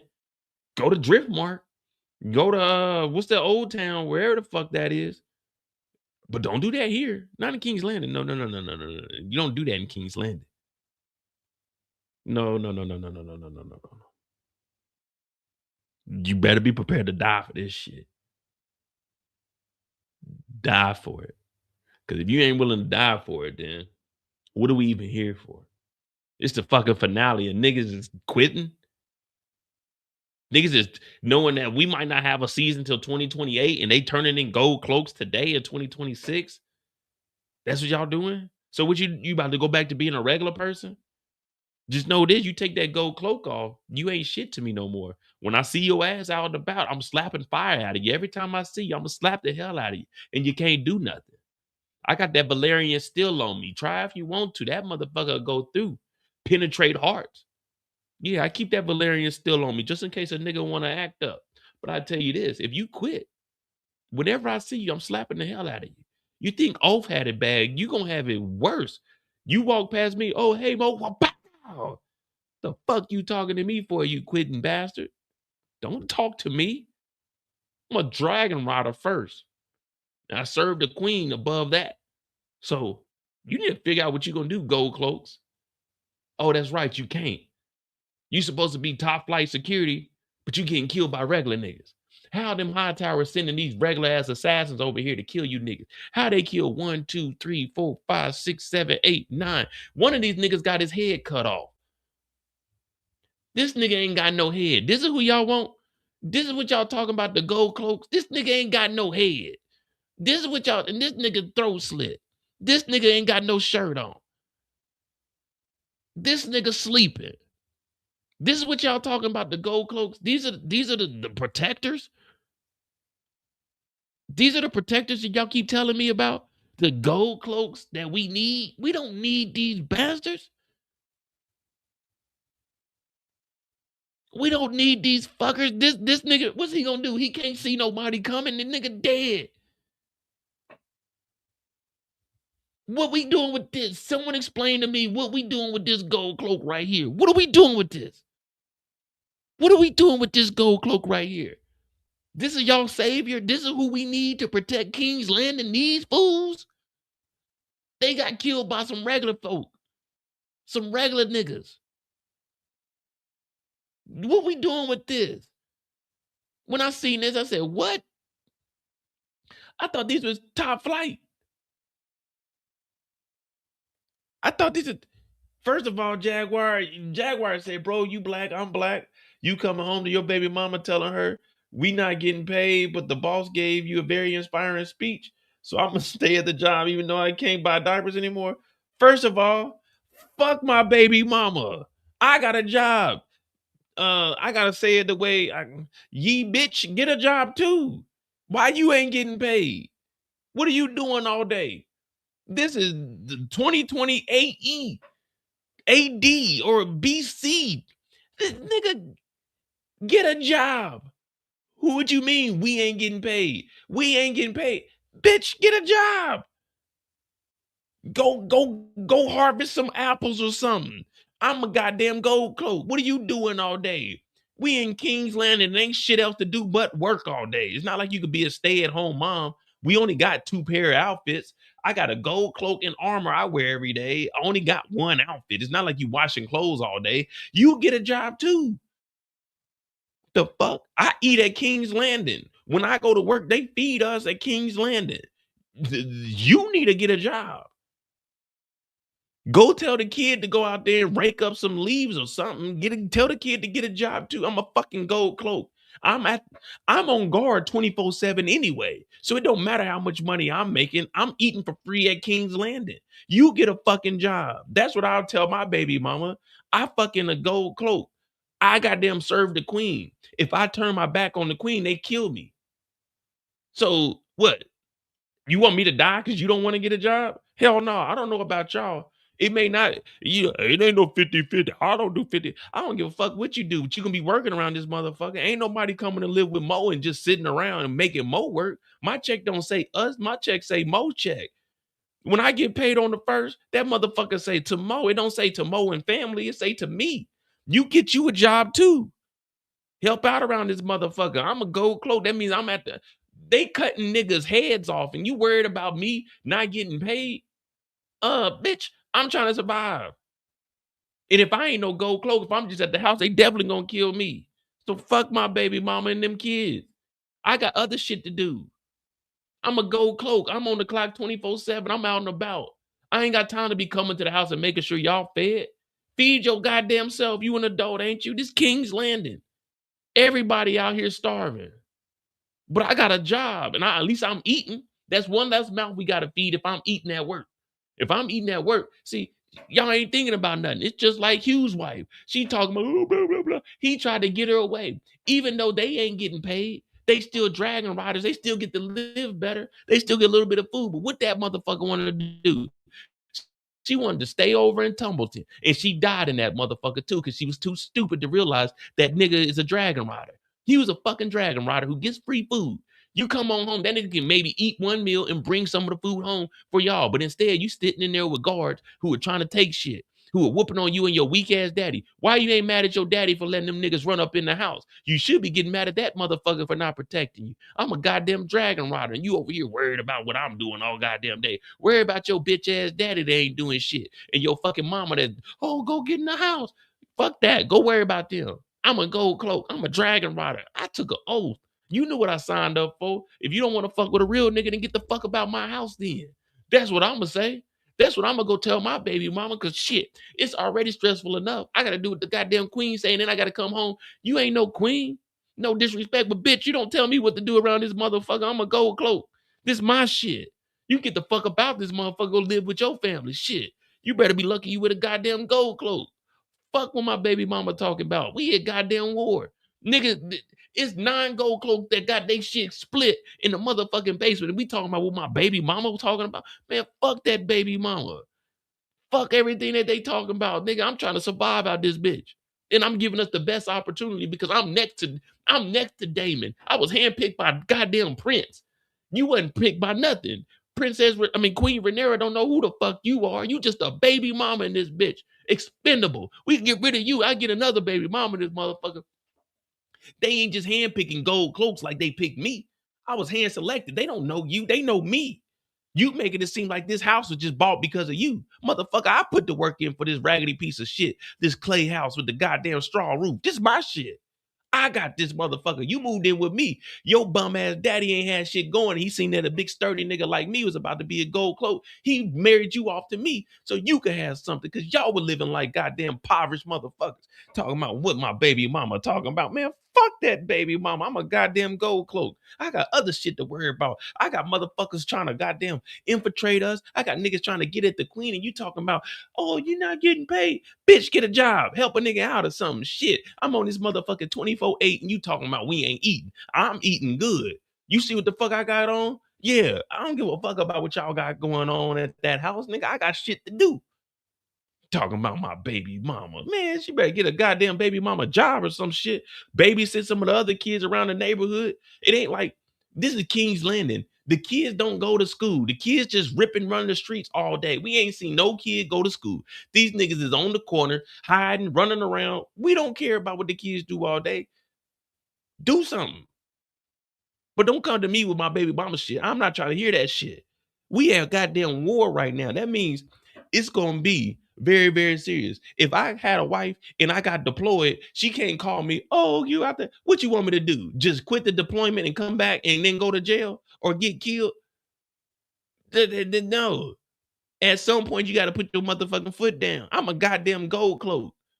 Who are you? Who are you? What do you do? What is your responsibility around King's Landing? Well, I wash people's clothes. Well, you need to wash more clothes then. Double that shit up then. Cut back on some shit. Blow them motherfucking candles out. Why we got candles lit during the daytime? Blow them motherfucking candles out or something. Shit. Open the goddamn windows up in here. Open the door. Shit. Hot as a motherfucker. When I get off work, it shouldn't be this goddamn hot in here. Put that motherfucking stove outside or something.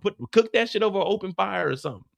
Hot as a motherfucker in this raggedy ass house. I come home every day and you ain't did a motherfucking thing. I'm a goddamn gold cloak. I'm tired of shit. I had to go over there. I had to go down to the whorehouse last night and get a couple niggas up off the girls. This shit was crazy in that motherfucker last night. Shit. My baby mama.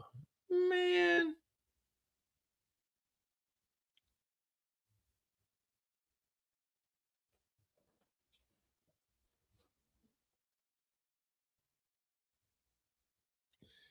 Tamika said, damn, why'd you get with her then?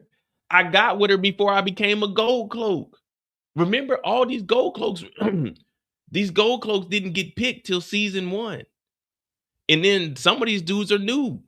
So it's not like everybody, you're not born into a gold cloak. You got to be selected by Daemon. So once you get selected, it's like, all right, now you've been brought up. You see what I'm saying? I was with her. It was good when I was a regular nigga, but I'm not a regular nigga no more. I got a real job now. I got a real job now. Look at Off and Hugh. They went from regular niggas with regular jobs to dragon riders. Their lives elevated. When you go from peasant to gold cloak, your life elevates. You don't just become a gold cloak. You got to be hand selected. So either you were in the military, part of the soldiers, and then they like, this nigga can fight, bring it as a gold cloak, or you were just a big buff nigga, a waste of size, walking around as a peasant in King's Landing. So I was with her when I was a regular nigga, but now she got to understand I'm a real nigga now. Ain't no one getting paid in King's Landing. Nobody's getting paid in King's Landing. They're starving. It's impoverished. So when she says, oh, we're not getting paid, what you gonna do? Now you're a peasant not getting paid. What difference does it make if you're a gold cloak not getting paid or you're a peasant not getting paid? I'd rather be a gold cloak not getting paid but still getting 3 meals at King's Landing than being a regular nigga not getting paid and not doing anything. What is the difference between a regular nigga not getting paid and gold cloak not getting paid? Explain that to me. What's the difference of not getting paid? Being a regular nigga and not getting paid, or being a gold cloak and not getting paid? What would you rather be in King's Landing right now? A peasant that's not getting fed and not getting paid, or a gold cloak who's at least getting fed but not getting paid? What would you rather be right now during this war? Be real. Be real. You're going to start thinking about it like, damn, that nigga Mo is right. At least as a gold cloak, you still get to eat. If you a peasant, you out there wondering where your next meal is coming from. Because ain't nobody getting paid. They broke as fuck out there. There's no money. There's no money in King's Landing. So nobody's getting paid. So your baby mama doing all that crying, tell her to shut the fuck up because she ain't getting paid either. You ain't getting paid. Her daddy ain't getting paid. Her mama ain't getting paid. The niggas next door ain't getting paid. Nobody's getting paid because there's no fucking money in King's Landing. They're broke. The whole town is broke. So when you're talking about you're not getting paid, no one's getting paid. No one is getting a check right now. There's no coin going around.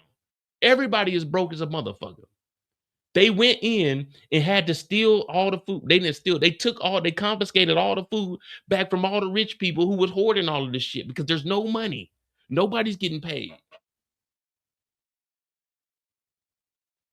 So I'd rather be a gold cloak not getting paid, but still get to be in the castle, still get to hang out and eat, and still get some wine every now and then, than be a regular nigga out and about. Now you out there, what you trying to do? You a gold cloak. What is your skill? You became a gold cloak because you could fight. You became a gold cloak because you can wield weapons. You ain't got no skills. You ain't no cattle rancher. You ain't no nigga that's growing potatoes. You ain't got no apple orchard or nothing. What you gonna do if you ain't a gold cloak? What you gonna do? What you gonna do? You gonna walk around? You gonna sell shirts? What you gonna be doing in King's Landing? I ain't seen nobody successful in King's Landing. What you gonna do in King's Landing if you ain't got no gold cloak? What you doing? What you doing?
Give me a second.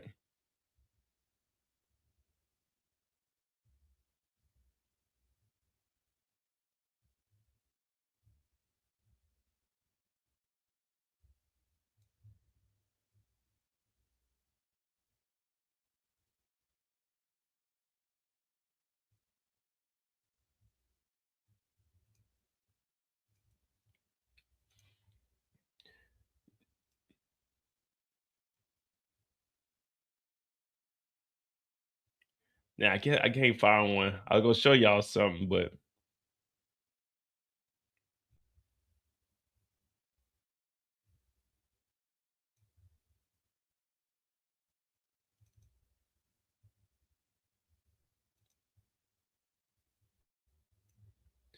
if you're not a gold cloak, this where you're gonna be at. You're not a gold cloak, this where you're gonna be at. Out here. Out here starving.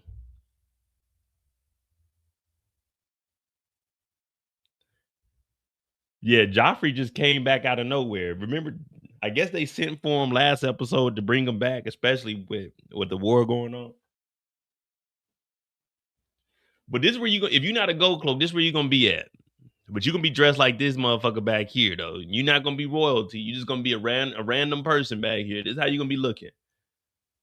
If you're not a gold cloak, this is gonna be you not getting paid right here. This is your life outside of the gold cloaks. Oh, I forgot we was watching the video.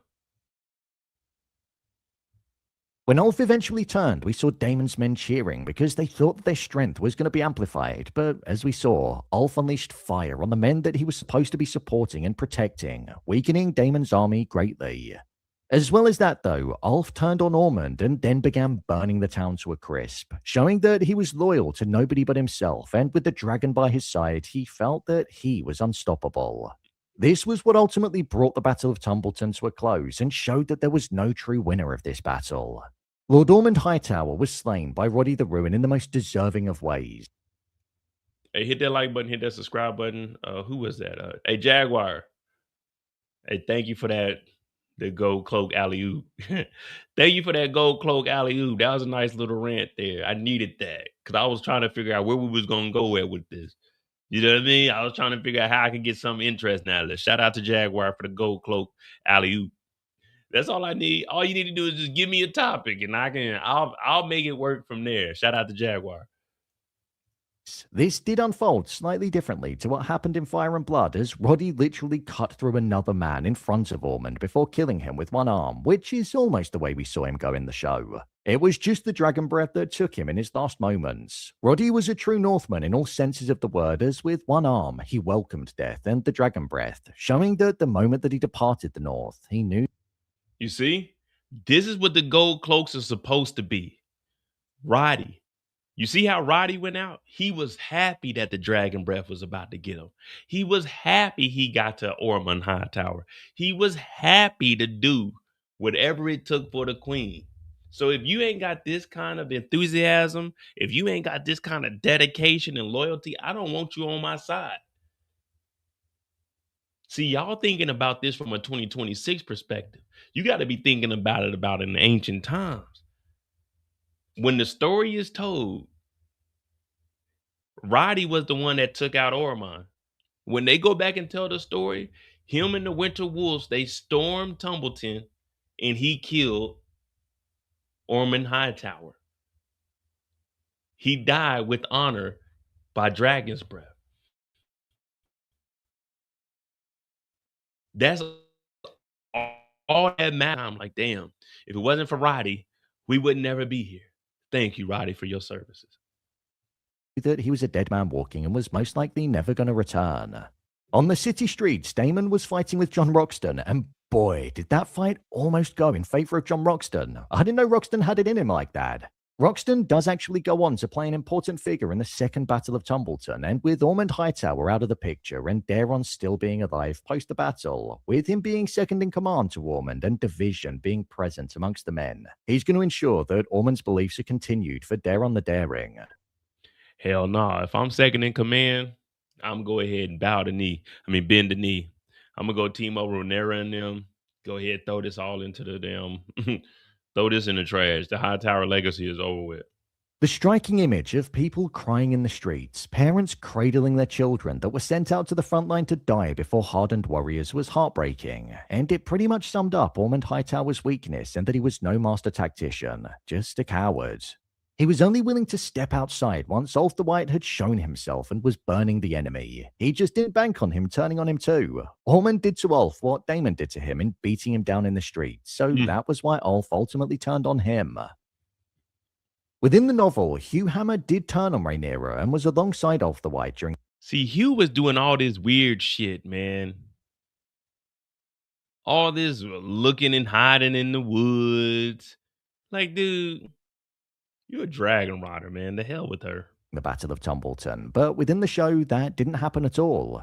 We instead saw him inside of Tumbleton looking for his wife Cat with the hopes of protecting her. However, as we saw during the ending of the episode, when he found her, she appeared to be dead. So I do now wonder if this is going to be the very thing that ends up causing him to turn along with Ulf. I would say though, this version of Hugh Hammer doesn't seem to be the Iron Throne hungry Hugh Hammer that quite literally gave himself a crown and declared himself king in fire and blood.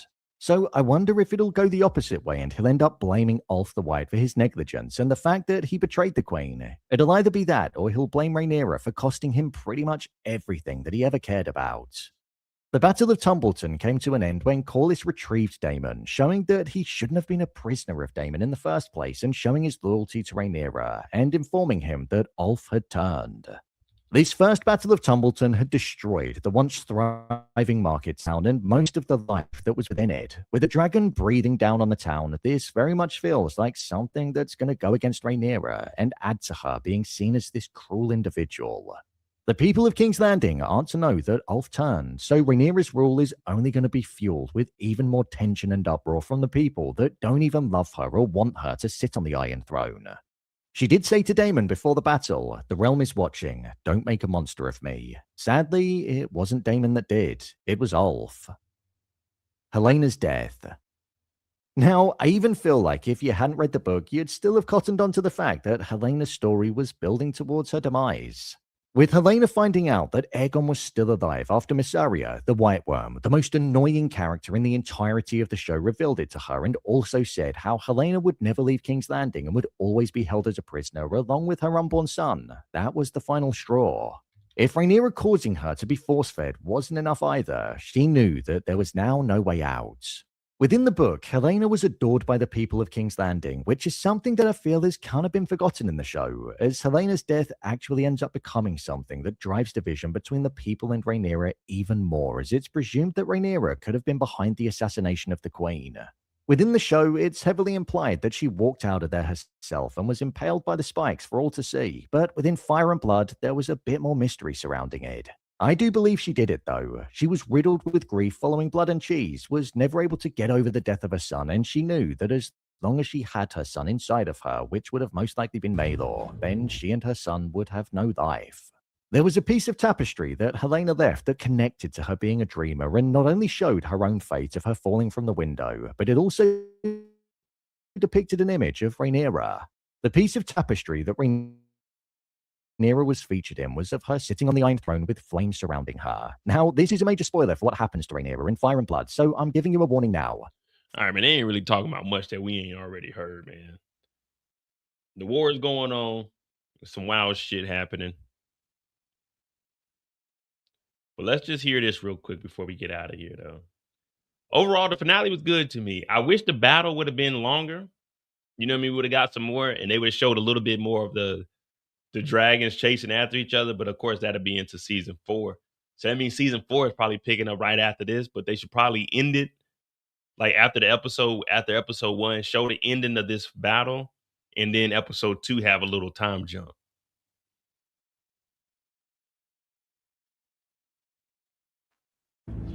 Well met.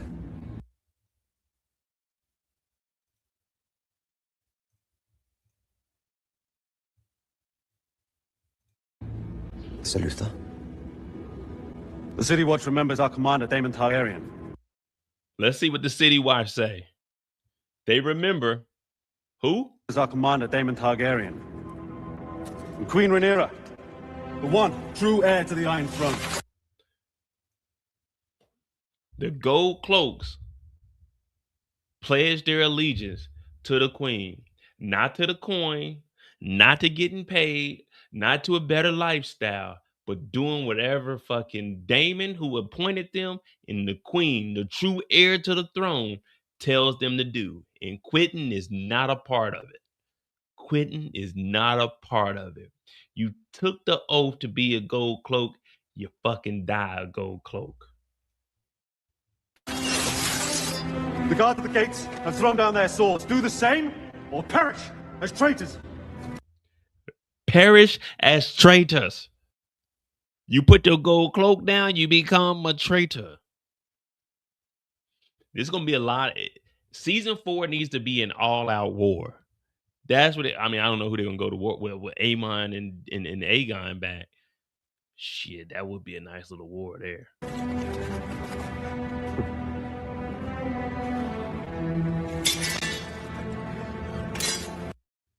Hey, same thing. I would have dropped my sword too. Fuck that. Bend in the knee. Which one? I would have been in there. Which one is Rhaenyra? Which one is the queen? I'll make sure I take the knee to the right person. Which one's Rhaenyra? Her? Okay. Yeah. Your Highness? Yeah. As soon as I seen all of them come in, I'm like, damn, we surrounded. All right, I quit. I'm good.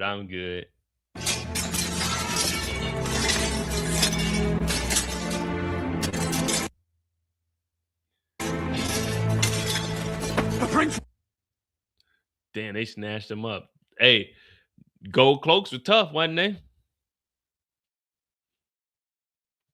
Why didn't they quit right here?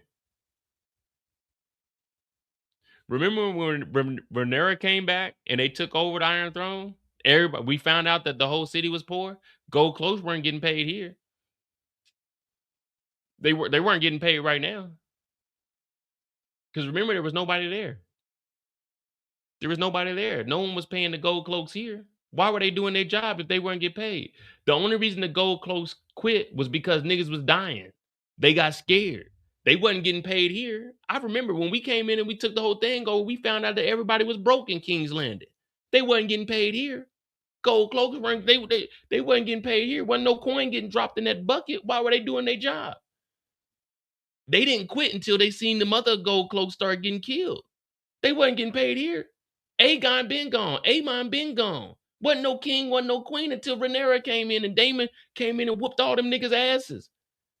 And then that's when they were like, well, we recognize Daemon, he appointed us. We gonna work for the true heir. They wasn't getting paid here. Why was they still working? Why were the gold cloaks working right here if they wasn't getting paid? Remember, Aegon was gone. Aegon burnt up. Aegon gone. Aemon fled. So why were the gold cloaks working if they weren't getting paid? Now they talking about they ain't getting paid. They don't want to work. That's because y'all wasn't dying at that point. Now y'all dying. Y'all like, oh, well, you know, we ain't getting paid. You know, you know how it is. No, we don't know how it is. Y'all niggas was just working on unemployment. Keep working, nigga. That's why I felt like all of them deserve to die. Because at some point, there's got to be some kind of loyalty.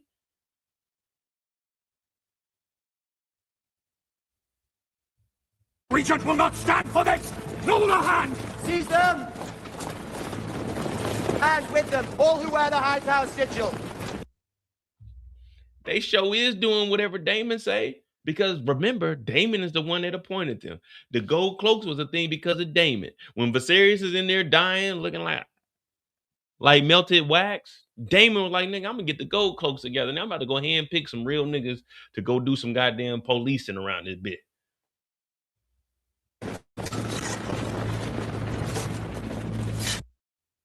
See, it wasn't until they started dying, niggas started quitting. Boy, I tell you, a little bit of adversity, it'll change a nigga quit.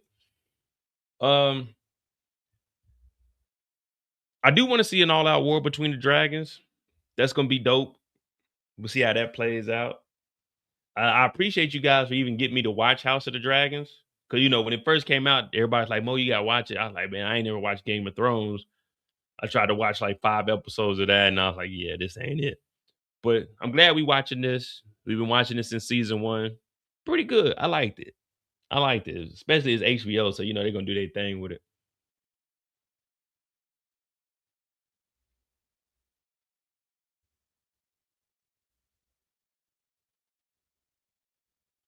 Yeah, Vagar is out chilling though.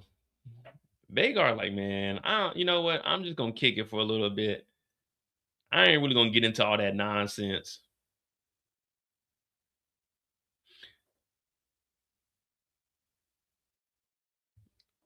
Nah, I ain't watching no Game of Thrones, man. Nah.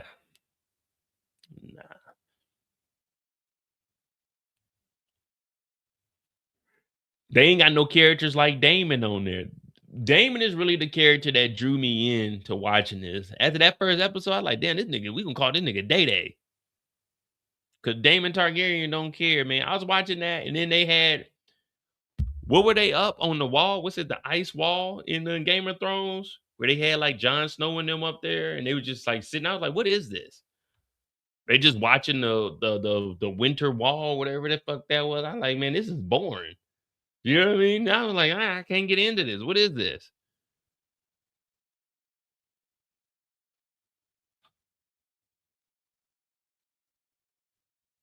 But I'll never say never. I might end up watching it. It just got to be some downtime for me to get into it.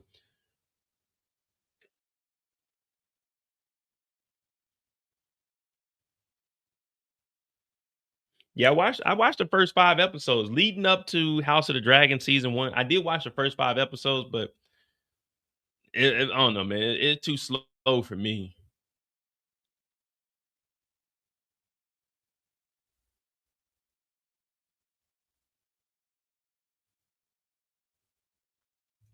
Probably is good, but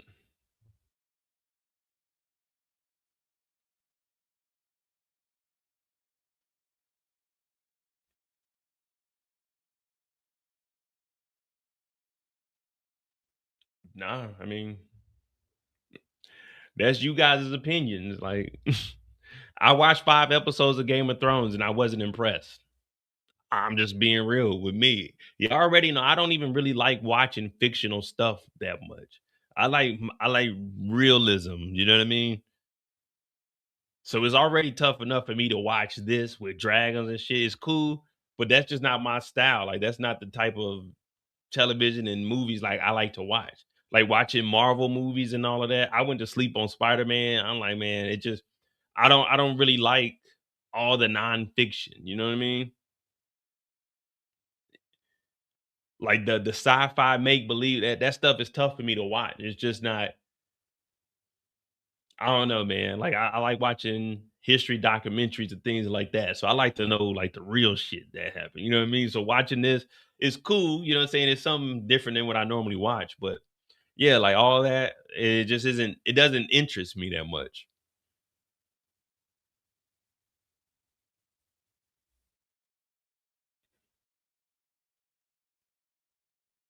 No, it can definitely be an opinion. The first 5 episodes were slow and not good to me. That so my opinion is that shit ain't good.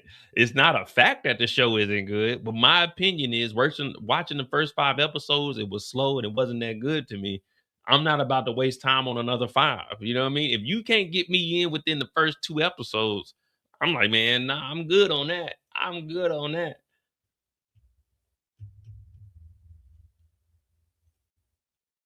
Yeah, there's a difference between fictional shit in sci-fi shit. Do you know what I mean? We're watching dragons. I ain't never seen no dragon besides a Komodo dragon, and that motherfucker ain't flying, and it ain't spitting no fire. And there's niggas that do magic on here, and there's White Walkers. You know what I mean? I ain't never seen none of that shit in real life. But the shows I do watch, I've seen police officers, I've seen dope dealing, I've seen the mob before. You know what I mean? So that's just how I am, man. That I don't know. Not saying that there's anything wrong with them. I just for me, it's gotta be it's gotta be a lot of action if I'm gonna watch something like this. Like, I don't really care about the rest of the shit going on. I wanna see the wars. I wanna see the battles of the dragons. I wanna see them fighting. I like the action aspect of it. But if you're not giving me no action and it's just I gotta sit here and go through dialogue and okay, this is coming from the book. I'm like, "Dude, wake me up when the action happens." You know what I mean? I'm not trying to see Jon Snow wiping down tables. You know what I mean? I'm not trying to see Jon Snow up there. Yeah, any day now it could happen. Taking an elevator up a brick of wall of ice. I don't want to see that. Someone knock that ice wall down, man. Get this shit going, man. Fucking let's get it cracking. Let's get it going, man. Slap somebody or something. I don't want to get to know all these people. I want the action to happen. Just like Harry Potter. I was watching Harry Potter. I said, what is this shit, man? Can't watch this Harry Potter shit, man. Can't. I watched Star Wars, but I was young when I was watching Star Wars. It was all right. I ain't watched none of the new Star Wars, though. Think which one was it? But Anakin Walker, when he was a little kid, I watched that one, though. But that was right after I stopped working at the movies. So I did watch that. Wasn't bad. See, that's what I'm talking about. Watch seasons 2 to 6 and you'll get all that. See, I gotta go to season 2. That means season 1, I gotta sit here and be like, oh God, who is this? Okay, wait a minute. What is that? Who? Okay, wait. So that's the cousin of the mother, but the cousin is the mother of the baby daddy. All right, cool.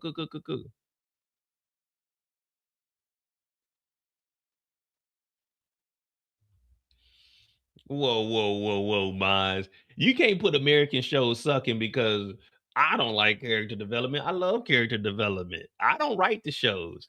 Y'all got to go talk to the writers. You know what I mean? Y'all got to go talk to the writers. Remember during the whole cuz I keep my stance. I want everybody to get paid. So I don't care about that. Everybody needs to get paid. But even during the writer strike, I took my stance. I'm like, look, y'all going on these writer strikes and shit, taking all this time trying to get more money. We need better shows. We need higher quality shows. And if that means adding in AI to help write and deliver us something good, then I'm for it. Now, I understand those people are saying we don't need AI, we don't need none of this, we need more money. But if you're getting paid more money, you got to give us something better because you guys going on strike, our money, like our prices are going up. every quarter we hearing, oh, Netflix is upping their prices, Disney is upping their prices. Everybody's upping their prices, but we're not getting better shows or better movies. We're getting the same shit over and over, remakes. So for me, as a payer, if I'm paying for something, I want something better. And if it ain't up to my standards, then that's my right to say that it ain't up to my standards or it ain't good. Cause I'm paying monthly to watch this shit. So if it ain't good, I gotta tell y'all niggas, this shit ain't good, man. This shit just ain't good. And I don't feel bad for it. People might not work with me. People may I don't care. You know what I mean? I don't care what people think about my opinion on something because that's my opinion.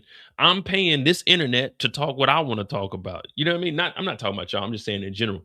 But like TV shows, if I say some shit is trash and someone say, "Oh, it ain't trash," nigga, I paid for this. If I say it's trash, it's trash. You may think differently, but I think it's trash because I'm paying for it and I know what my dollar is worth. You know what I mean? So if I'm paying $8.99 a month for a subscription and something coming on, I'm like, I don't like this shit. I got every right to say that. I paid for that. If I go to a restaurant and order some food and you think it's good and I think it's terrible, I get the right to say, hey, nigga, this shit trash.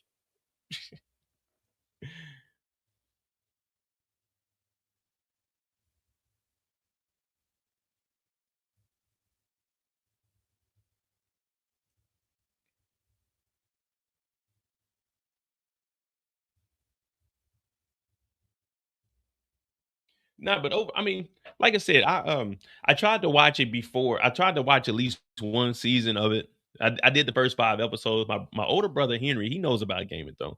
It's not that I'm against it. It's just, excuse me. It's just I'm too far behind. And that's my main thing. Like in my free time outside of watching these shows, I like to watch what I watch. Like if I'm not, and you can ask Eric. Like me and Eric, we talk on Instagram. He'll send me stuff outside of these TV shows. I don't, I don't talk about these TV shows to people outside of the YouTube. Like I'm not going to work talking to people. I'm not talking to random people when I'm on the trainer. Hey, you seen Power? No, motherfuckers don't even know I do YouTube. But when I get off of here, I'm about to go back and watch the jury selection for Keefe D's trial because we're gonna be covering Keefe D's trial. We're gonna do Lil Durk's trial. Like, I'm about to go watch that shit. I don't care about these shows. Once I turn the show off, okay, cool. I'll get on here, entertain you all, and then after that, I go back to regular life. You know what I mean? I'm about to go get in the bed. What time is it? 1:30? It's 1:15. Yeah, it's 1:15. Shit. I got a trip to London at the end of the month. 5 days for Carnival. You think I care about these shows?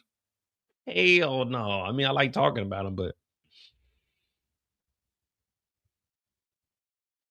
no.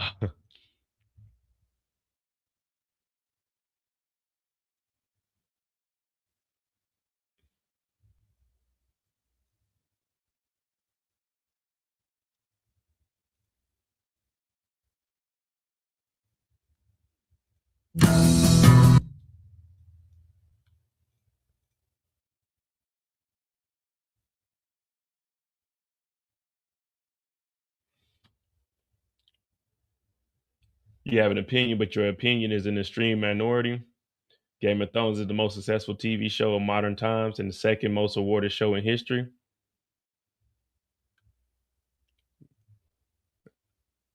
No, I accidentally hit it because I was trying to pull the music over to the side because I was trying to click on a photo that I had, but I accidentally clicked the damn music box. I ain't got time to binge it.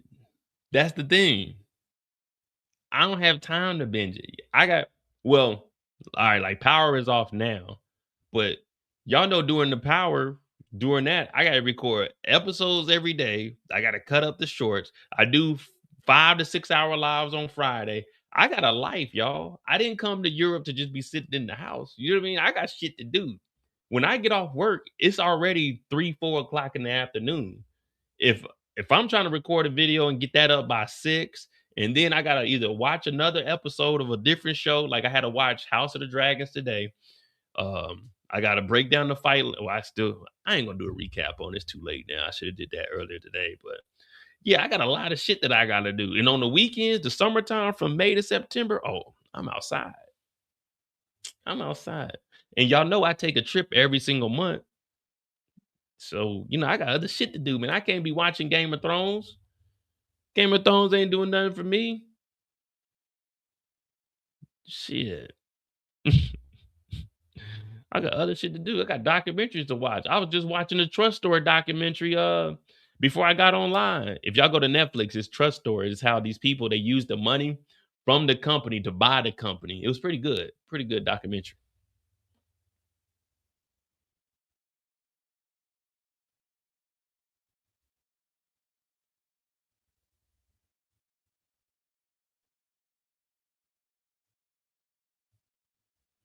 But yeah, overall, I give you guys a hard time, but I definitely try to give stuff a watch or give it a chance. It's time consuming, guys.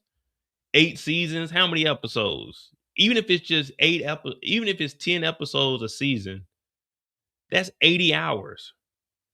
That's a whole fucking work week. 2 work weeks. You know what I mean?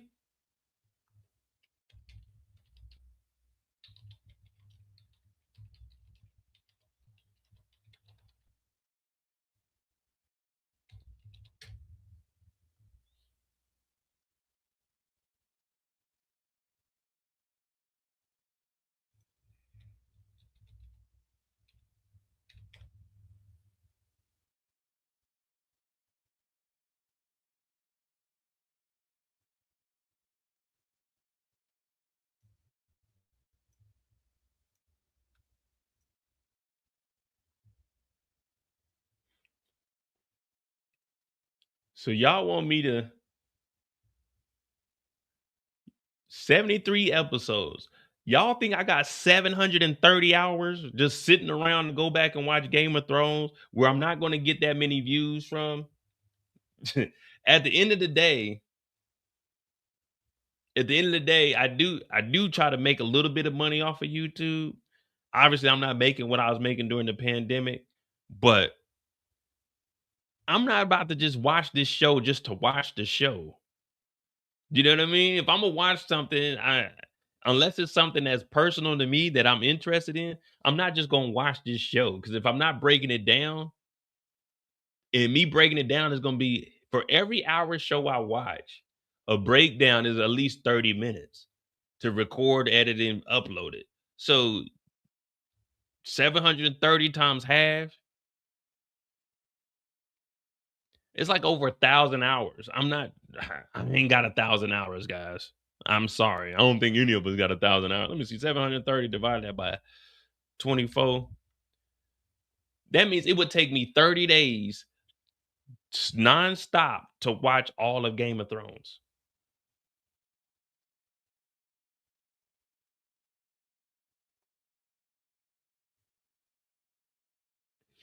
I don't know about y'all, but I ain't got 30 days to watch Game of Thrones. My bad, 30 and a half days.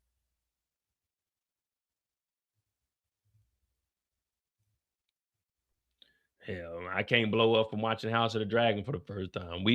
I'm not taking that risk. Just put it like that. Just put it like that. I'm just gonna tell y'all straight up. I'm like the gold cloaks. It was all right for the gold cloaks, unless y'all giving me $100 per video. If y'all gonna donate $100 per breakdown, then I can't. I'll do it for $100 a breakdown. If y'all can donate $100 per breakdown, I'll do it. It's only $7,300 for me to cover all 8 seasons. But if we can't do that, I'm like the gold cloaks. If I'm not getting paid from it, I'm not trying to watch it. I'm just saying that's 30 days of my life.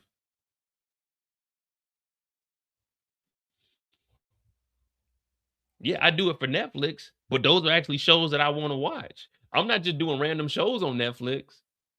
I'm always doing shows that I'm interested in watching on Netflix. They're not just random shows.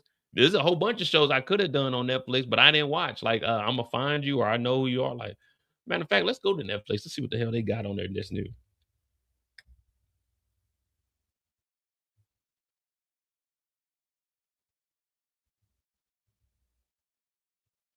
Nah, the only person that copyrighted me on Netflix was Stranger Things. Damn, my Netflix ain't logged in on here. Hold on, let me log off. Let me get off of here real quick for y'all see my login.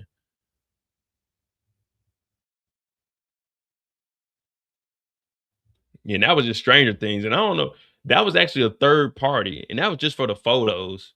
But I ain't put nothing on there. I just uploaded the photos. I ain't had no noise over it. I ain't even do no talking. So that was on me for being lazy and just trying to get the A4.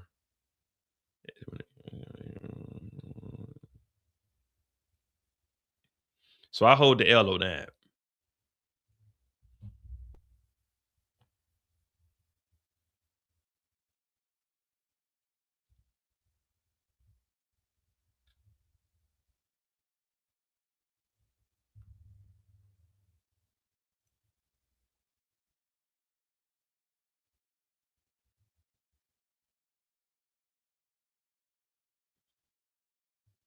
Yeah, like see this? The last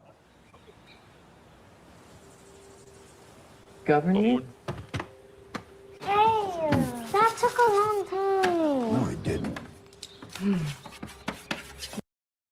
Oh, hold on. What is this?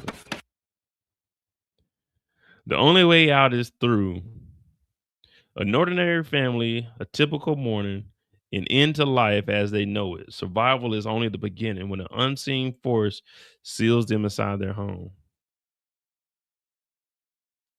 Yeah, see, it sounds all right, but Baby, I'll show y'all what I be watching. baby. The Idaho murders, we covered that in real time when it was really going on, when the trial was. This right here, the Truster scandal. See, I like American Greed. Peter Mattson and Thomas Ysander. So this, I watched this before I got on live. That's pretty good. But like American Greed, that's my type of show that I like watching. That I watched the Drug Lords, the Carmen family deaths. I seen this. I like true crime. You know what I mean? This is what I was telling y'all about right here. The Hitler and the Nazis, Evil on Trial. That's a good watch too, if you care about like the history and shit.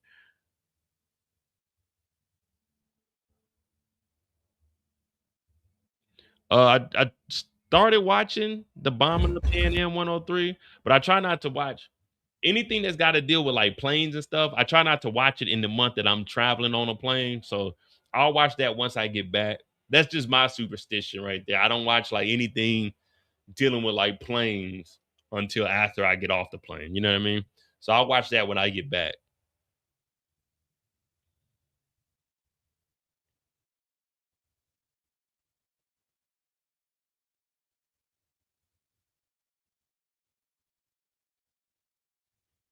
I seen the Oklahoma City bombing one. That one was pretty decent.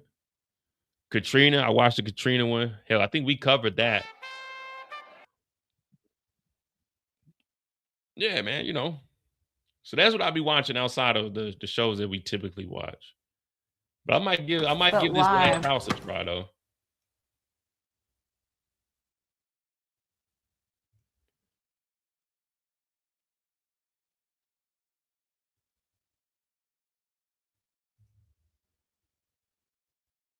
Oh yeah, I'm not watching that before.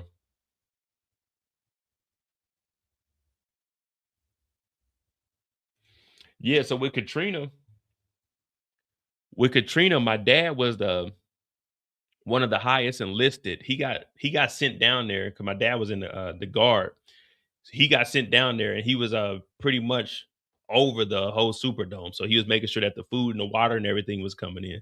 So that's what my father did down with Hurricane Katrina. So that's one reason I was interested in watching it. So my dad was like the highest enlisted because they sent down the Missouri Guard. So my dad was down there because he's pretty much like public health. So he was over the food and the water and everything, making sure that everybody was, getting the proper amount of food and water and rationing it all. So my dad was down there for, I want to say 2 months. He was down there for 2 months during Hurricane Katrina.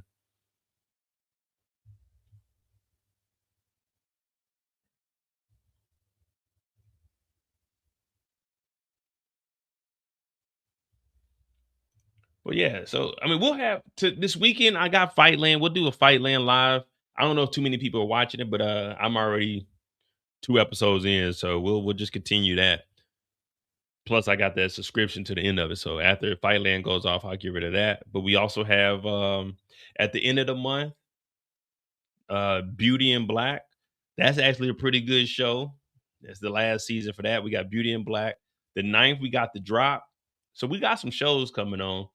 And I got to stay true to my audience. Like Snowfall, Power, those are the original shows that I built my channel off of. Where Power was the first one. So that's why I support Power so heavily, because without Power, I wouldn't be at 55, 56,000 subscribers, because that's where a bulk of my subscribers come from. So definitely I'll be watching all of those, because that's what pretty much made me and got me into YouTube. So